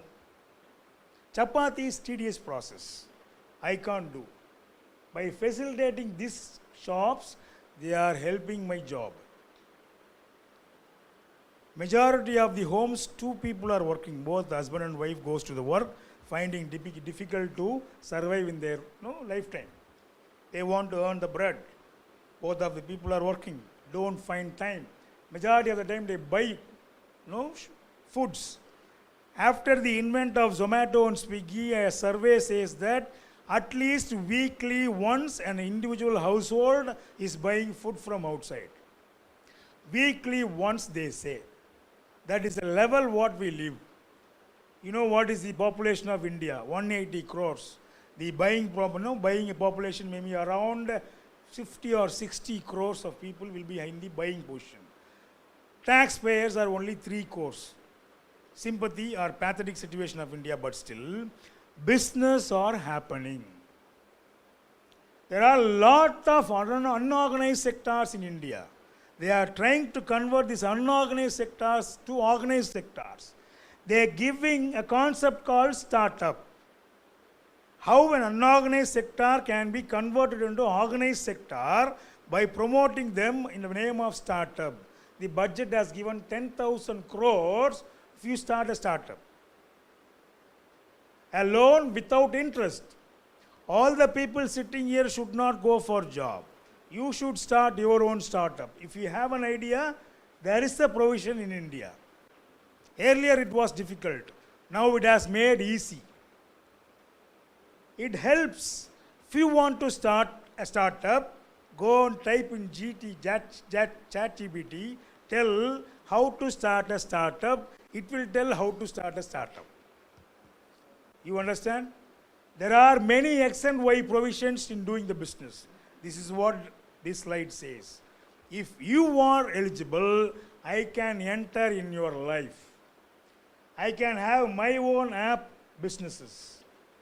XYZ meat sales is my business. I am selling meat through phone app. My business. Because of technology, it is possible now. Earlier, it was difficult. Earlier, we have to wait for the customer to come to my shop. Now, the sellers are going to the customers. They just give an order, I send the people, deliver the goods. Can you able to understand how this technology is influencing marketing business? When the smartphone came to the India, the business has become smart. I do not know all the people who are having smartphone are smart.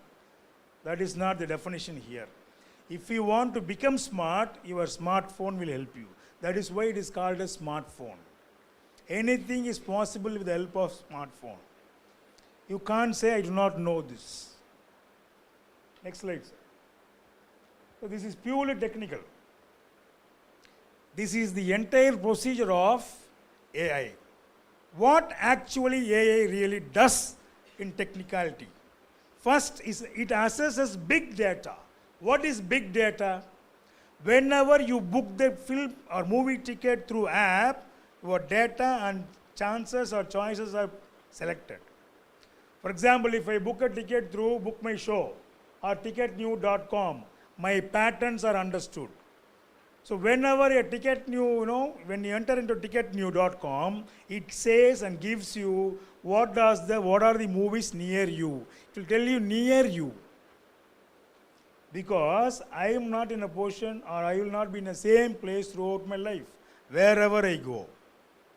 If you open a ticketnew.com, it will tell you movies near you. Supposing I have traveled from Tirunelveli to this place.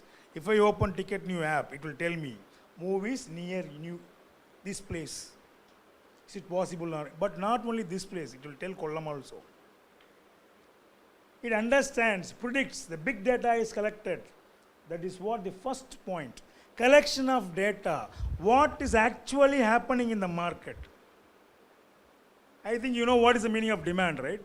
What is demand? Can anyone? When we ask questions, these people have become so humble, sir. Very, very humble, very much silent.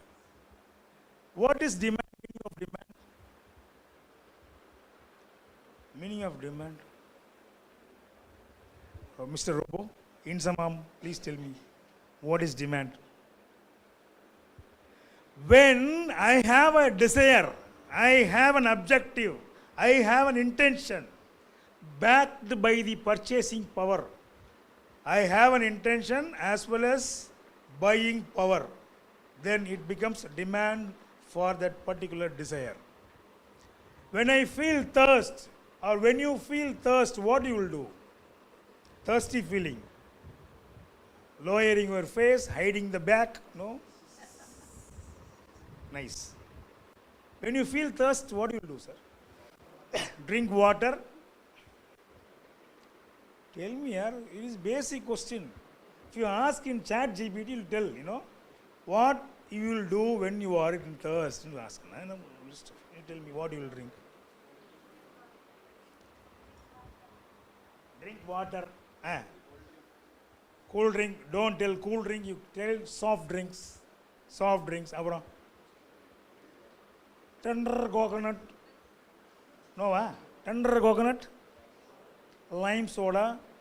You have many types of choices to quench your thirst.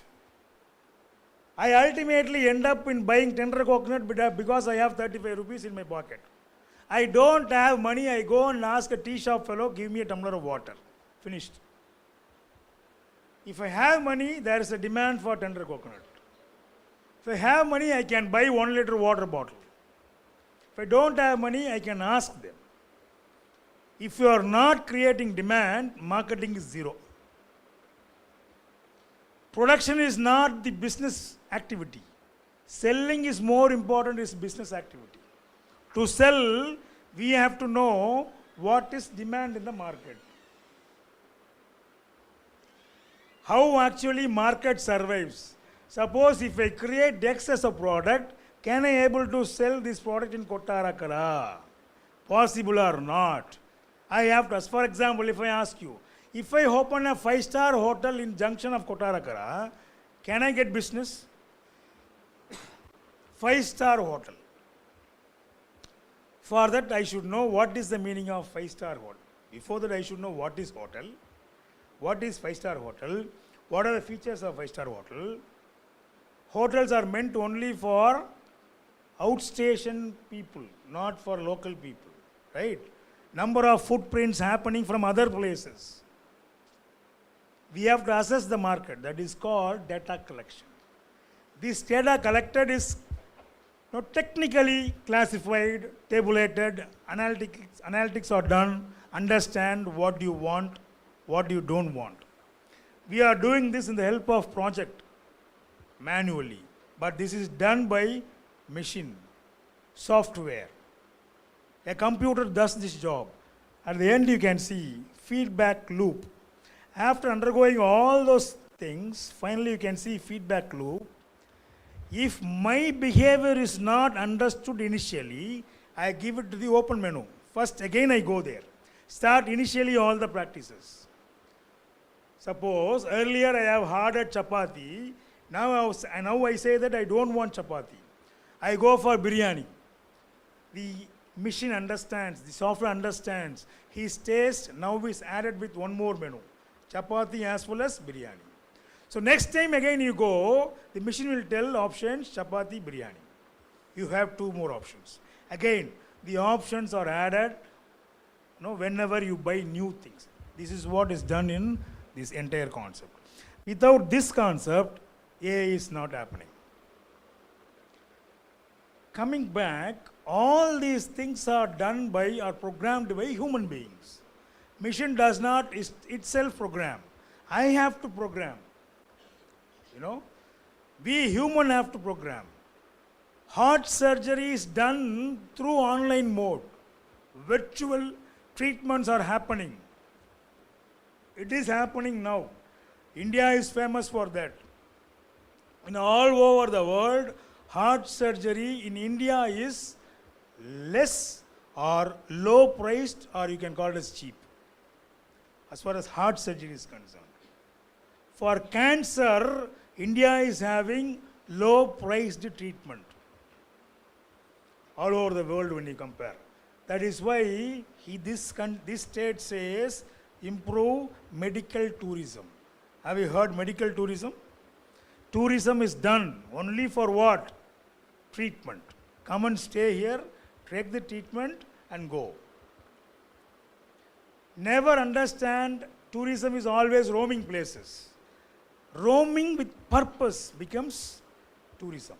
Okay, that is what they say. If I enter into website, find medical tourism spots in Kerala, it will give a list. Once I prefer the option and I have enjoyed that treatment, I have undergone the treatment, next time the machine automatically tells me what you can do, what are the other alternatives, where you can go. These are the things happening in this flow chart. Can you able to follow? Here, marketing is audience segmentation, personalization is customization, what actually you want, and the E part is predictive modeling. What is predictive modeling? Next time what you intend to do. That is what artificial intelligence says. You would have watched a movie by Rajinikanth called Robo, Indiran, okay? It does all activities. It just scans the books, scan the book, the entire content is stored. It is really happening. If you go to Japan, you can find almost all the restaurants are having a robo boys or robo girls, deliveries. They are office, they are bearers of the restaurant. You order in from your table. The menu card is not given. Menu is given in the form of a typewriter there, keyboard there on the table. You just type the menu, the order is going to kitchen, robo comes to your place and delivers. No delay. Sometimes robo cooks. The traditional activity in cooking called cutting vegetables, robo does. We have always cutting the vegetables with a caution, but machine doesn't require a caution. You program the specificity, automatically it cuts. The speed with which it works. There are things happening really now in this 2025. We have not met those things. If you go to Philippines, if you don't know Filipino language, don't worry. I have a Google translator. I can talk in Malayalam to Filipino. I can talk from Tamil to Filipino. I talk in Malayalam, it translates into Filipino language. They are very much happy because this smartphone helps me. Google Translator available. These things are done. My face looks ugly. I take a photo. I have an app. Just paste my photo and select what types of complexion you want. I become smart, handsome, good, beauty. All these matrimony websites are doing this. Don't believe in matrimony websites. You will end up in pathetic life. Okay? No, matrimony websites are Nokia phone in iPhone box. Understand that is lifestyle. Okay? Initially they will come with full makeup. And later, rest you can experience in life. Next slide, sir. Next slide is happening. Very good. This is what I told you actually. A single instance of a customer is recorded and it tries to understand what is your habit. Google Map, you are driving on the road, you want to eat something, you can search for restaurants in Google Map. Happening or not? It tells you, running out of fuel, where is the fuel pump? You can search there. I want a hotel to stay, you can search there. One instance to recorded. Similarly, every instances are recorded and it converts those instances into habit. One instance is machine learning, habit is artificial intelligence.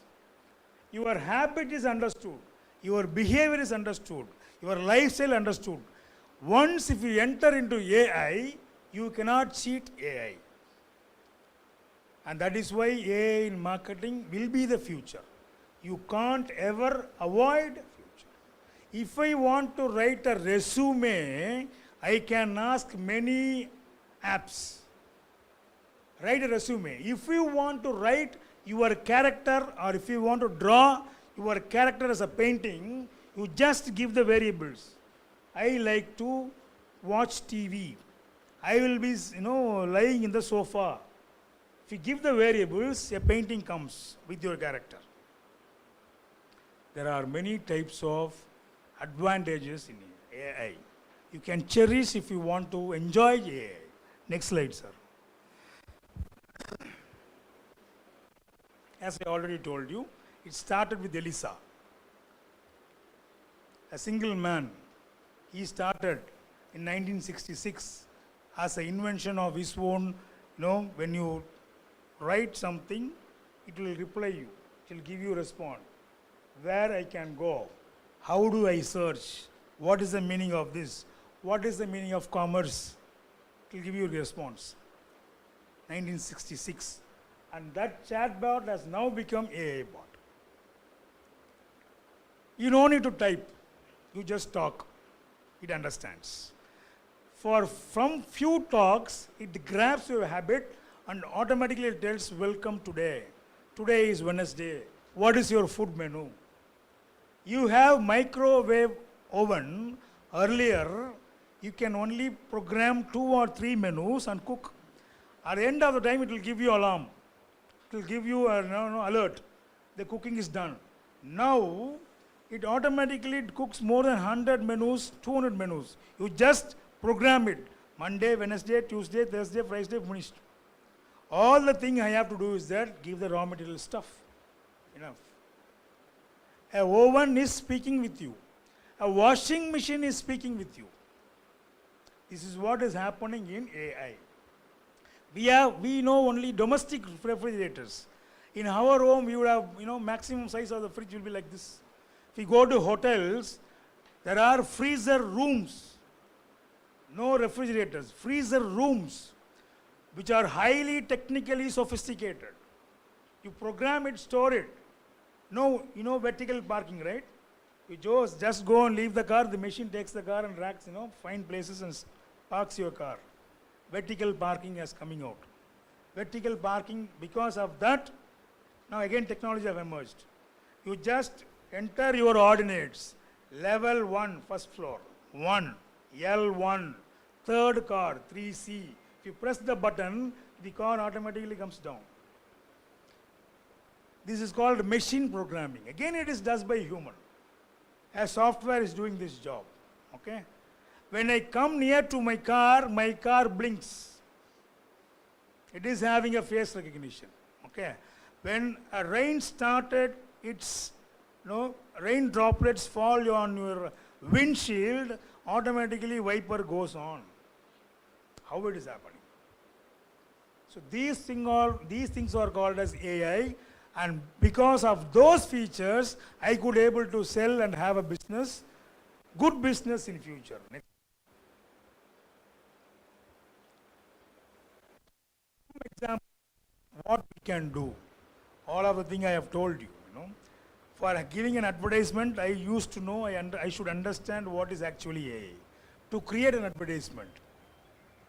Now we can see in news channels, almost all of the newses are having AI figures, When you talk about incident, bus accident, they give an AI image of bus and accident. The people die on the road. All AI images you can see. After Thrissur attack, elephant attack, a festival.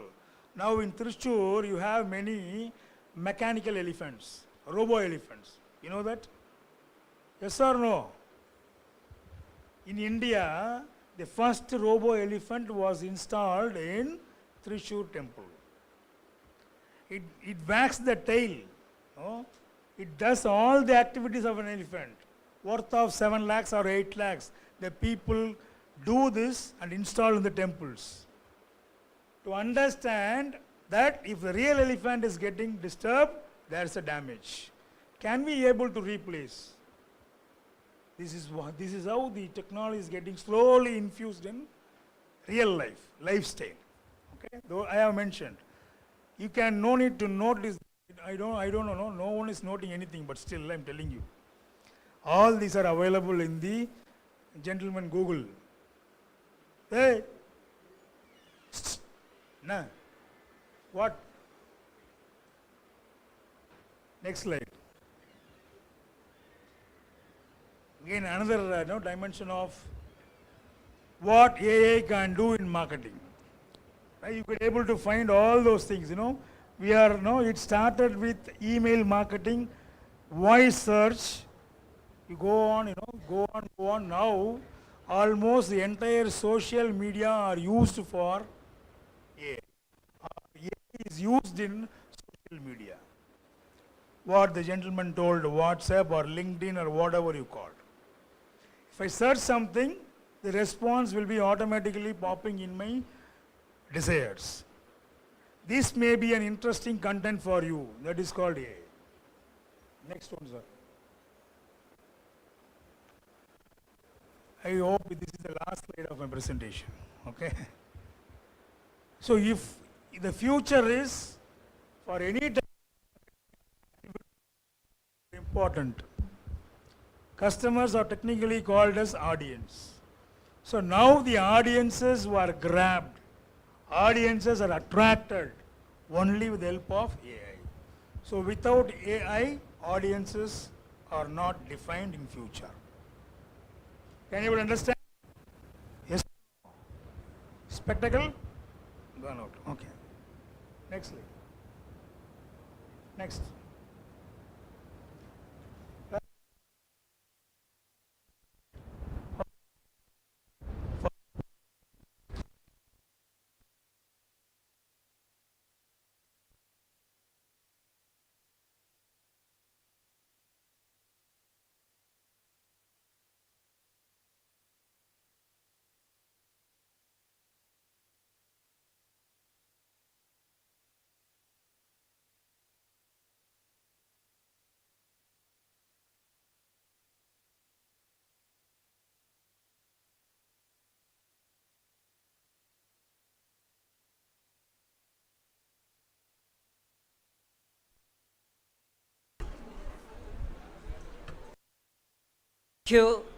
Thank you, Dr. P. Ravi sir, for your enlightening session on AI marketing. As you all listened from the beginning, the first slide itself, he is explaining, am I ready to accept this concept? Do I eligible to accept this concept? That was the first slide. It's a question to us. And if we are ready to accept, then the second slide says, can I? Can I enter to a domain? And it can understand our behavior. And what we ask to them, they will ask repeatedly what we have to do. So he started with what is deep learning and machine learning, and he explained both in different ways. And also he explained what are the concepts of AI and also how it works. That's what we said. One instance will lead to a habit. So we have to find ourselves what the technology is now growing on. So this must transform our marketing. Data is crucial and human judgment is essential. Let us embrace AI marketing, augmenting our abilities and seize its opportunities. I think no one has any queries about this, as Sir said. So thank you all for your attention. And today, in this second technical session, I would like to thank all the organizers, especially Benson Kunyu sir, your professor and head of the department, and Professor Dr. Jacob Thomas sir, who gave the welcome. And to me, he is a mentor and guide. And we worked together for the 46 years in a same institution, St. Gregorius College. So I am grateful and I feel honored that I am being the part of this Mathoma College in the third international conference. And also I would like to welcome and thank Reverend P.M. Kuryakeshu, Father, Vice President of ETT ARC College of Society, being with us and listening the second session of AI Marketing and Future. So thank you all for your attention, and let's continue exploring the AI marketing. And thank you so much for your interesting and making us live in the second session. Thank you so much, sir. Thank you.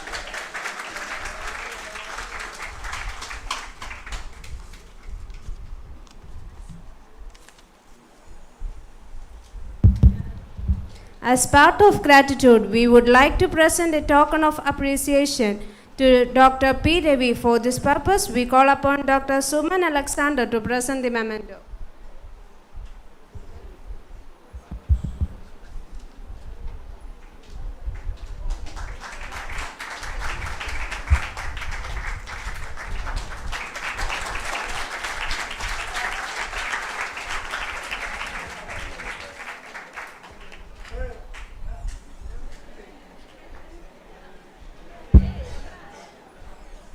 To conclude this section, I now invite Ms. Rajanguti Viji, Assistant Professor, PG Department of Commerce, Mathoma College of Science and Technology, Ayur, to deliver the vote of thanks.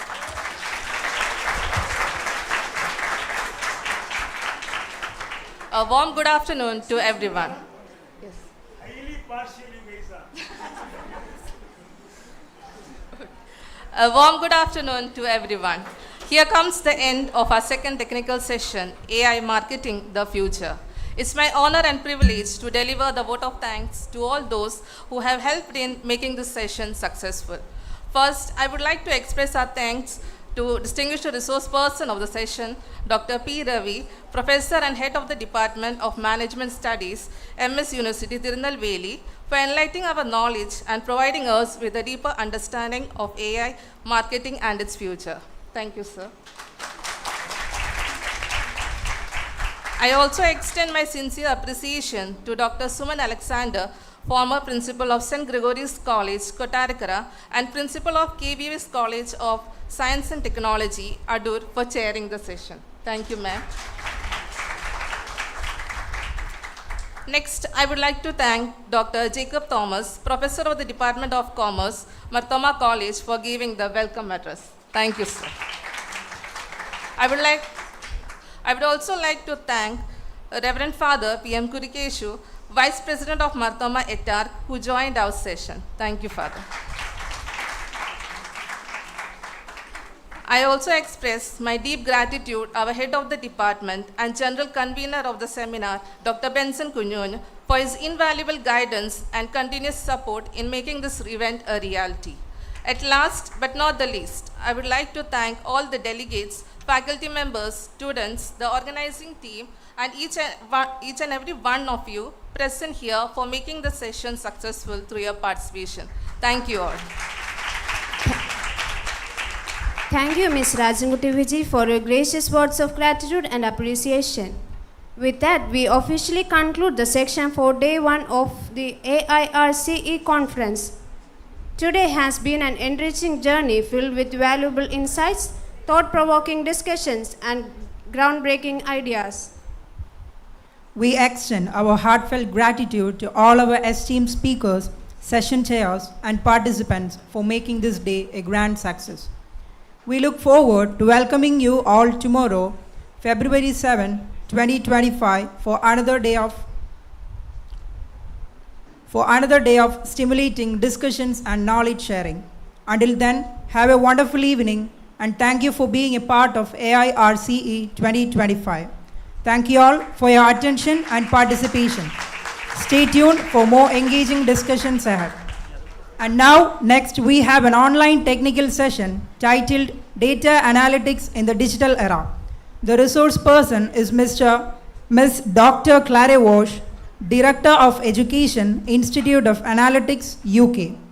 The session begins from 4 p.m. All are invited to participate in this session. Thank you.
everyone. We are delighted to welcome Dr. Claire Walsh to the Marthama College of Science and Technology, Kollam, Kerala, for an insightful session on data analytics in the digital era. As part of our international conference on AI reshaping global commerce and economics. In today's world, data is often referred to as the new oil, a transformative resource that fuels businesses, governments, and everyday life, shaping the future of innovation and decision making. Data analytics is essential in converting raw data into valuable insights. Its applications are vast, ranging from predicting market trends and detecting fraud to optimizing healthcare and improving business operations.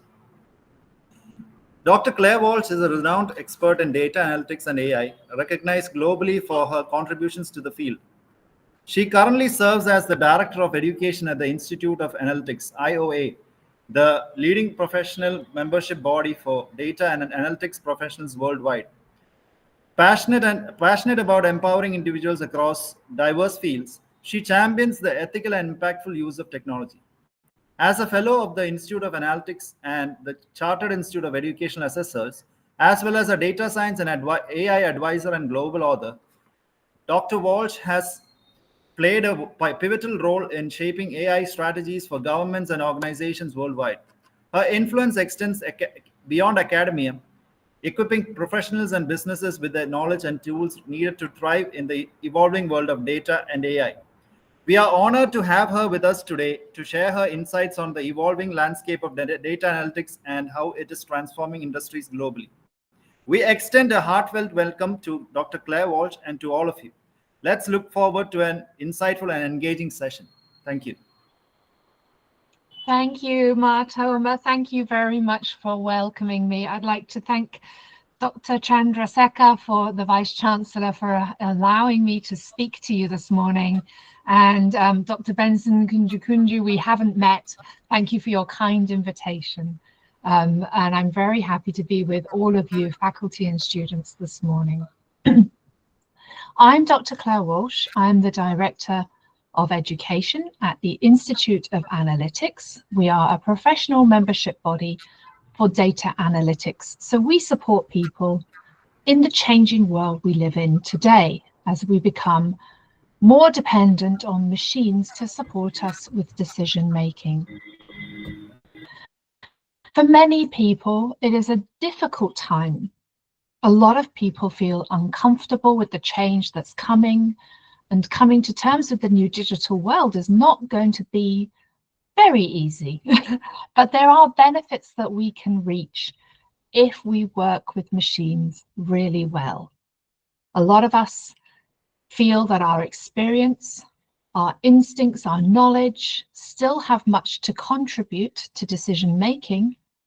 But at the same time, we can see that machine intelligence, statistical analysis, and automation are helping us to do more with less. And rebalancing and finding that sweet spot where we're using human and machine intelligence to the best is going to be a little difficult, but not impossible. Many people have gone before you. Without a doubt, sometimes machines can see patterns that we cannot see, especially on a large scale. They can cluster our data set for us and tell us a lot about our customers and the profiles. Each of these colors represents a person with a specific profile. These might be people in the UK, these might be people in India, might be male, young, female. We can also see anomalies. Let's say this is bank fraud data, and we know that the dark green is a cluster of fraudulent behavior. We've got an unusual orange spot in the middle here, which perhaps is a case of fraud we've missed. We've got some fraudulent cases that have managed to get through to the safe zone, and perhaps we need to go back and learn a little bit more about current fraudulent practices. Machines can see these things across data sets of millions and millions of transactions every day in a way that humans simply can't. At the same time, machines are not perfect, and sometimes they make really silly mistakes. Sometimes there are some things that we as humans can immediately see, well, that's not correct. And false positives, this would be an example of a false positive. Clearly, this man is not pregnant. False negatives, this would be an example of a false negative. The machine thinks she's not pregnant, but we can clearly see there's a baby about to arrive. False positives and false negatives are unavoidable. They are part of what we engineer into the machines. And so as business people, we need to have a plan on how we're going to deal with this. How are we going to respond to this? How are we going to integrate error into our practices if we're going to use machine intelligence? It's not impossible, but we need to think about this in advance. And so today we're moving to a situation where decision intelligence is highly valued by organizations. Today, there is a lot of demand for people who can truly demonstrate an ability to make decisions across a range of options available to them. So we may have traditional economic, financial modeling. We're still going to use accountancy reports, sales reports, and we can do some really great predictive analytics on financial data. Hugely important and valuable still. We also have predictive modeling, and often these take what looks like an accountancy data set, but we can run some very powerful sorting algorithms on the date function, and it can create very precise predictions. And we can create what we call a digital twin when we plan to make a change or when a change happens around us. Today in the UK, they're talking about interest rates coming down. President Trump is talking about tariffs, which has us all scared. We can model what that looks like today so that when that comes, we are prepared and we know what would be better or worse decisions. We don't always get it correct, but we are making the best decision with the information that we have available today. We still need behavioral psychology. These are socio-technical machines. We are moving away from pure financial modeling and into human behavior, and humans can be unpredictable. And so we still need insights from behavioral psychology. We still need observational data. We need to see what's happening online, on Twitter, on TikTok, or in the shops where we're selling things directly to our customers. We still need this observational data that's updating at a very rapid rate. Often machines spot a change in customer behavior long before the humans have realized something's changed. We need all of your knowledge, all of your experience. The value of someone who has 20 years of experience in a profession has not gone away. We still need that because you as a human can make connections across all of your experience. You can remember an event that happened in July 2018 and it may have relevance to this talk today. That's the power of the human brain to make connections that are wider and broader than a machine can. And we have new machine learning tools available to us, and that's what I'm here to talk to you more about today. By combining all of these different forms of intelligence, we are making better decisions. We are using all of the tools and all of the information available to us. A really nice example is Airbnb. They used to say that if you were staying, let's say you were staying in Kakanad, and you wanted to visit a business there, it would simply find the hotel nearest to you. It would use distance from the hotel to the business. But they found that actually people got a bit bored with that and it wasn't the best. So instead, they started using the ratings, the 5-star ratings of Airbnb properties, and including that into their recommendations. And it increased the chances that you would, for example, by accident find a truly beautiful beach house in the Kerala region, and would be much happier staying there than staying right next to your business. And this was one of the key decisions that allowed Airbnb to grow and beat all of the competitors in this market. When we think about learning to work with machines, a lot of it is not computing. It's not actually doing the coding, although I always think a little bit of coding experience once will never hurt. But it's introducing the way that we think and solve problems in computer science. We decompose problems, complex, vast problems like solving the environment, into manageable areas that we can perhaps intervene in. We can take action and change. We abstract those ideas. So if they are too complex, too difficult, then we will try and come up with a simplification, a simplified representation of that, so that we can perhaps start to create some solutions. We look for patterns. Patterns often help us to see and understand what's causing the problem, or what actions we could take that might change. And then we reconstruct all of this back into an algorithm. And an algorithm is just a recipe. It's just a step-by-step instruction. First you do this, then you do that, then you do this, then you finish. And you should at the end have the result that you want. And computational thinking can go a long way to solve the many, many complex problems we face today. Ethics in AI are a hot, hot topic for very good reasons. Many of us, when we think of ethics, this is the way we traditionally think of ethics. This is the trolley problem. It's rather sad. You have a trolley, it's out of control, and it's heading straight for a station where you have multiple people waiting, and it's gonna, every single person at the station is gonna die. It's rather, it's imaginary, don't worry. This is you, you are standing at the lever. You could divert that trolley away onto a different track. There is one person there, he is definitely going to die. These ones, maybe they might be okay, they might die. This one, if you send the trolley there, he's definitely going to die, 100%. What would you do? Would you pull the lever or not? Take a moment to have a think.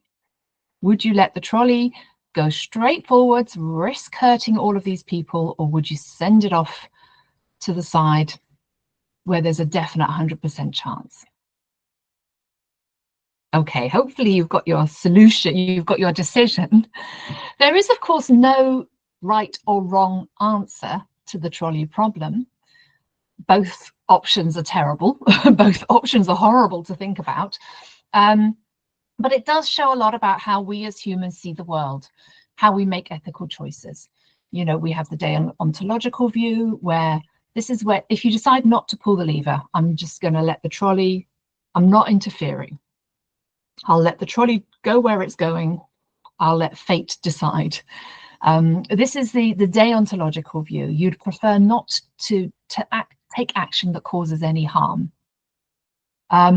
If you decided to pull the lever, you have a utilitarian view, which is, I would like to intervene. I would like to take action to do the least amount of harm to the smallest number of people. And most of us fall into one of those two ways of thinking. Neither is better than the other. It just helps us to explain why we have such a hard time understanding ethics and reaching agreement in ethics. There's no one way to do ethics correctly. Lots of people have taken the trolley problem and said, well, that's like autonomous cars. These engineers are sitting in Silicon Valley, and they're discussing trolleys and deontological and utilitarian views, and they're making decisions. And that's simply not true. Human ethics do not help us to understand machine ethics. The avoid everything advice In theory, that's the goal, that's what we want, but we don't actually program the car with a list of rules. If X happens, do Y. If Y happens, do Y. It simply, over many trillions of iterations, observes what's happening and what drivers do and copies what it sees humans do. So it's a completely different way of reaching ethics. We can decide whether we accept more false positives or more false negatives. We can totally draw that line. If I'm dealing with something like detecting cancer, then I have a strong tolerance of false negatives. I want to make sure I get every single positive case. And I don't mind if I've got that increases my false negatives. Or I can optimize. I can draw that line wherever I want, quite honestly, while I'm training the machine. And this is what we did with cars. We optimized autonomous vehicles. But then when we put that vehicle in a new street, in a new road with new drivers around it, it doesn't cope very well because it's never seen that scenario before. And that's what happened, you know, when we have had tragedies with autonomous vehicles. It's unusual use cases.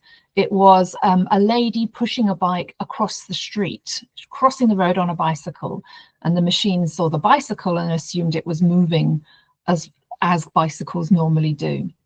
You know, so optimizing doesn't remove the problem once we use these machines in real life. This was one of the earliest examples of a problem with machines that we found. A team in Stanford University trained a machine in 2016, 10 years ago almost, to recognize the difference between wolves and huskies. And as you can see, they're very similar animals. Here are some that the machine got right. So the machine said this was a husky. And the machine said this was a husky. That was right. And this was a wolf. That was good. But the machine thought this was a husky and it's a wolf. Thought this was a wolf and it's a husky. Thought this was a wolf and this was a wolf. Can you see anything in that photo that might explain why the machine got these two wrong? Can you see anything that our wolf photos have in common with the husky photo that it got wrong? Now, hopefully you've noticed it. This machine was 85% accurate. At the time, we were amazed. We didn't think the technology was that good. It wasn't at all. All the machine was doing was looking at the background and saying, well, if there's snow, it's a wolf. And in general, that's how it works in real life. You know, wolves tend to be photographed in snowy backgrounds. They live in Colorado or they live in Russia. Here's another example. Sometimes our machines can be super confident when they're very wrong. This is a machine that was trained to recognize road signs, road symbols. This is obviously, you know, an image, a picture of one. These are some real ones. We call them edge cases because that's not how you normally find a road sign in the street. Dirty, covered in trees, fallen over, hit by a car, those kinds of things. We call them edge. And the machine quite rightly said, I am very confident with these examples that were very clear, and I am less confident classifying, I'm not sure, I'm less confident classifying the edge examples, which we would love to see. That's what we expect to see because they are a little bit more difficult to recognize. Now, what if we show that same machine that has learned to recognize road signs a picture of a cute dog like this? Would the machine confuse this for a road sign? We would hope not. Oh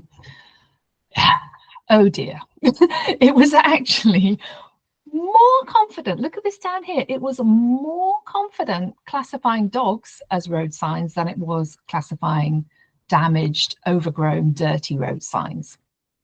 And this is because the machine had never seen any dogs in its training process. And so it simply took the logic, well, it looks more like a give way sign than any other road sign I've ever seen. So I think it's a give way sign. Because it's forced to classify it as a type of road sign. It hasn't got the option of saying, I've never seen this before. I have no idea. And this is where a lot of the errors come.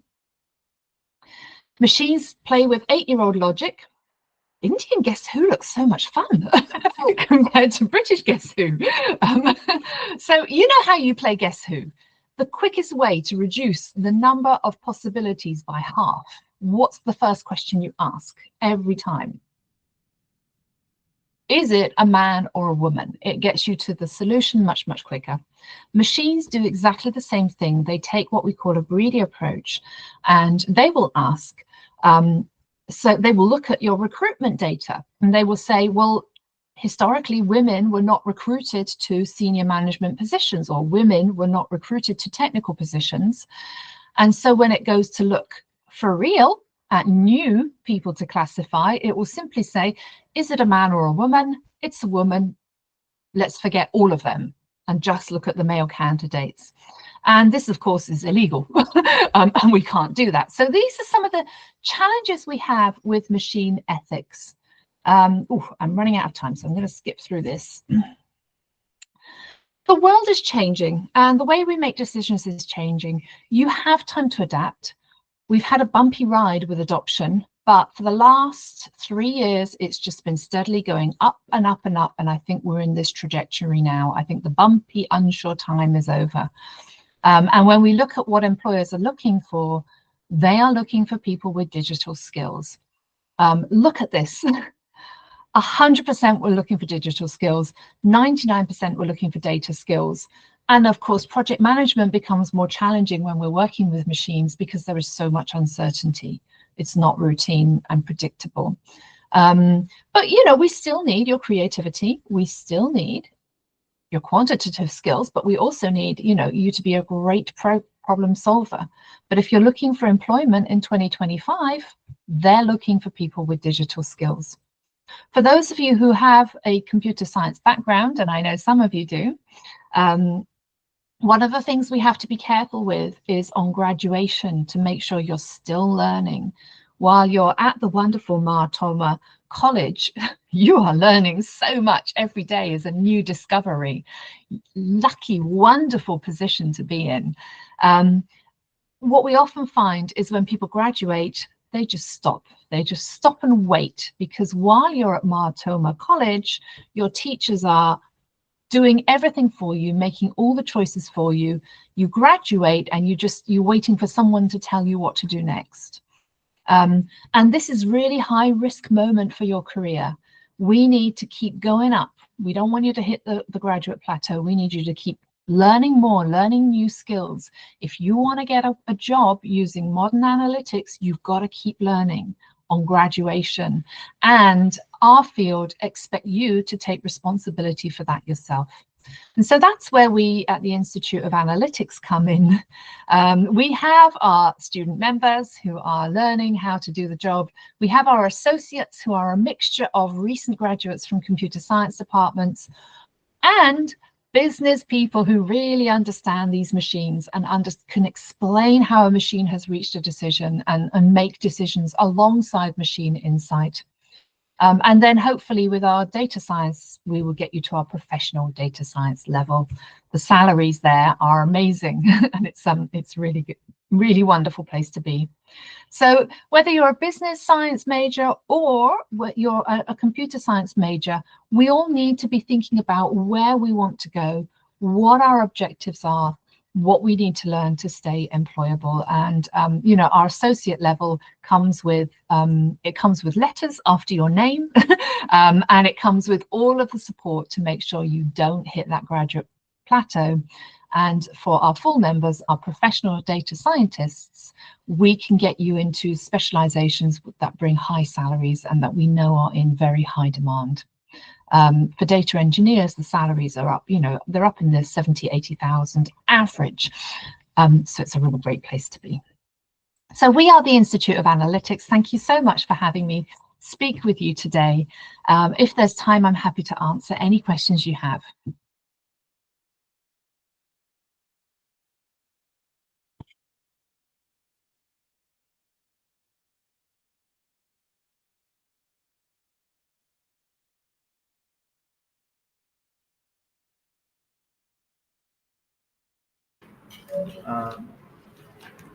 Ma'am, is there any scope for this thing in India? I mean, analytics, can we, I know it's very well established in abroad, but can we actually practically bring it to India? I mean, like use it? We are very lucky. We already work with a lot of Indian partners, and I think that in India you are in an incredibly strong position. You have world-class education and training.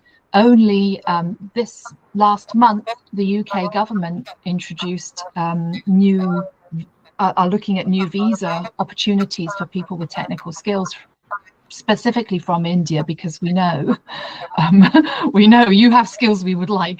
I think as well you have a technical infrastructure already in place that supports these things.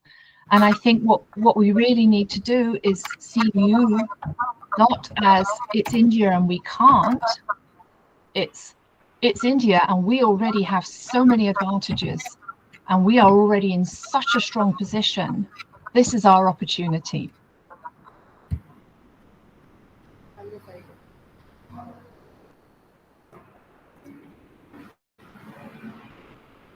Okay, thank you, ma'am.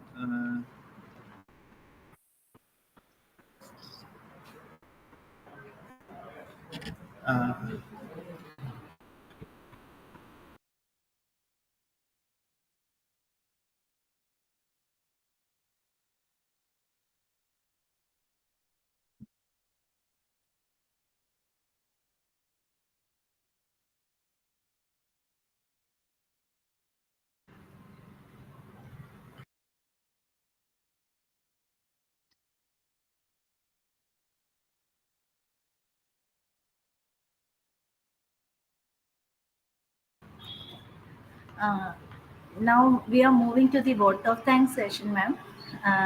Good evening.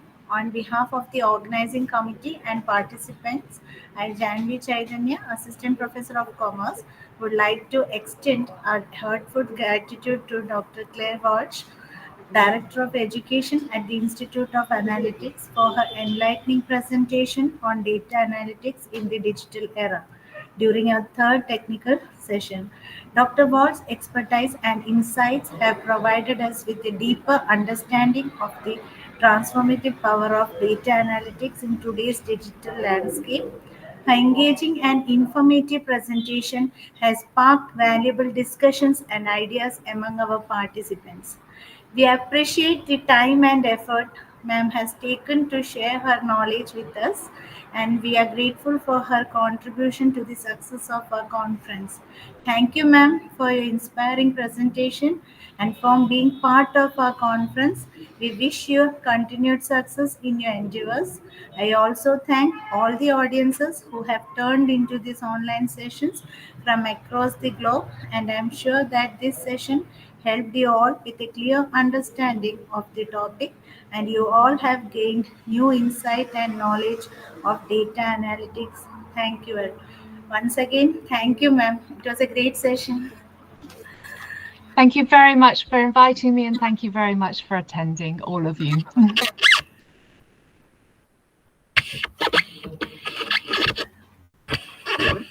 Okay, ma'am.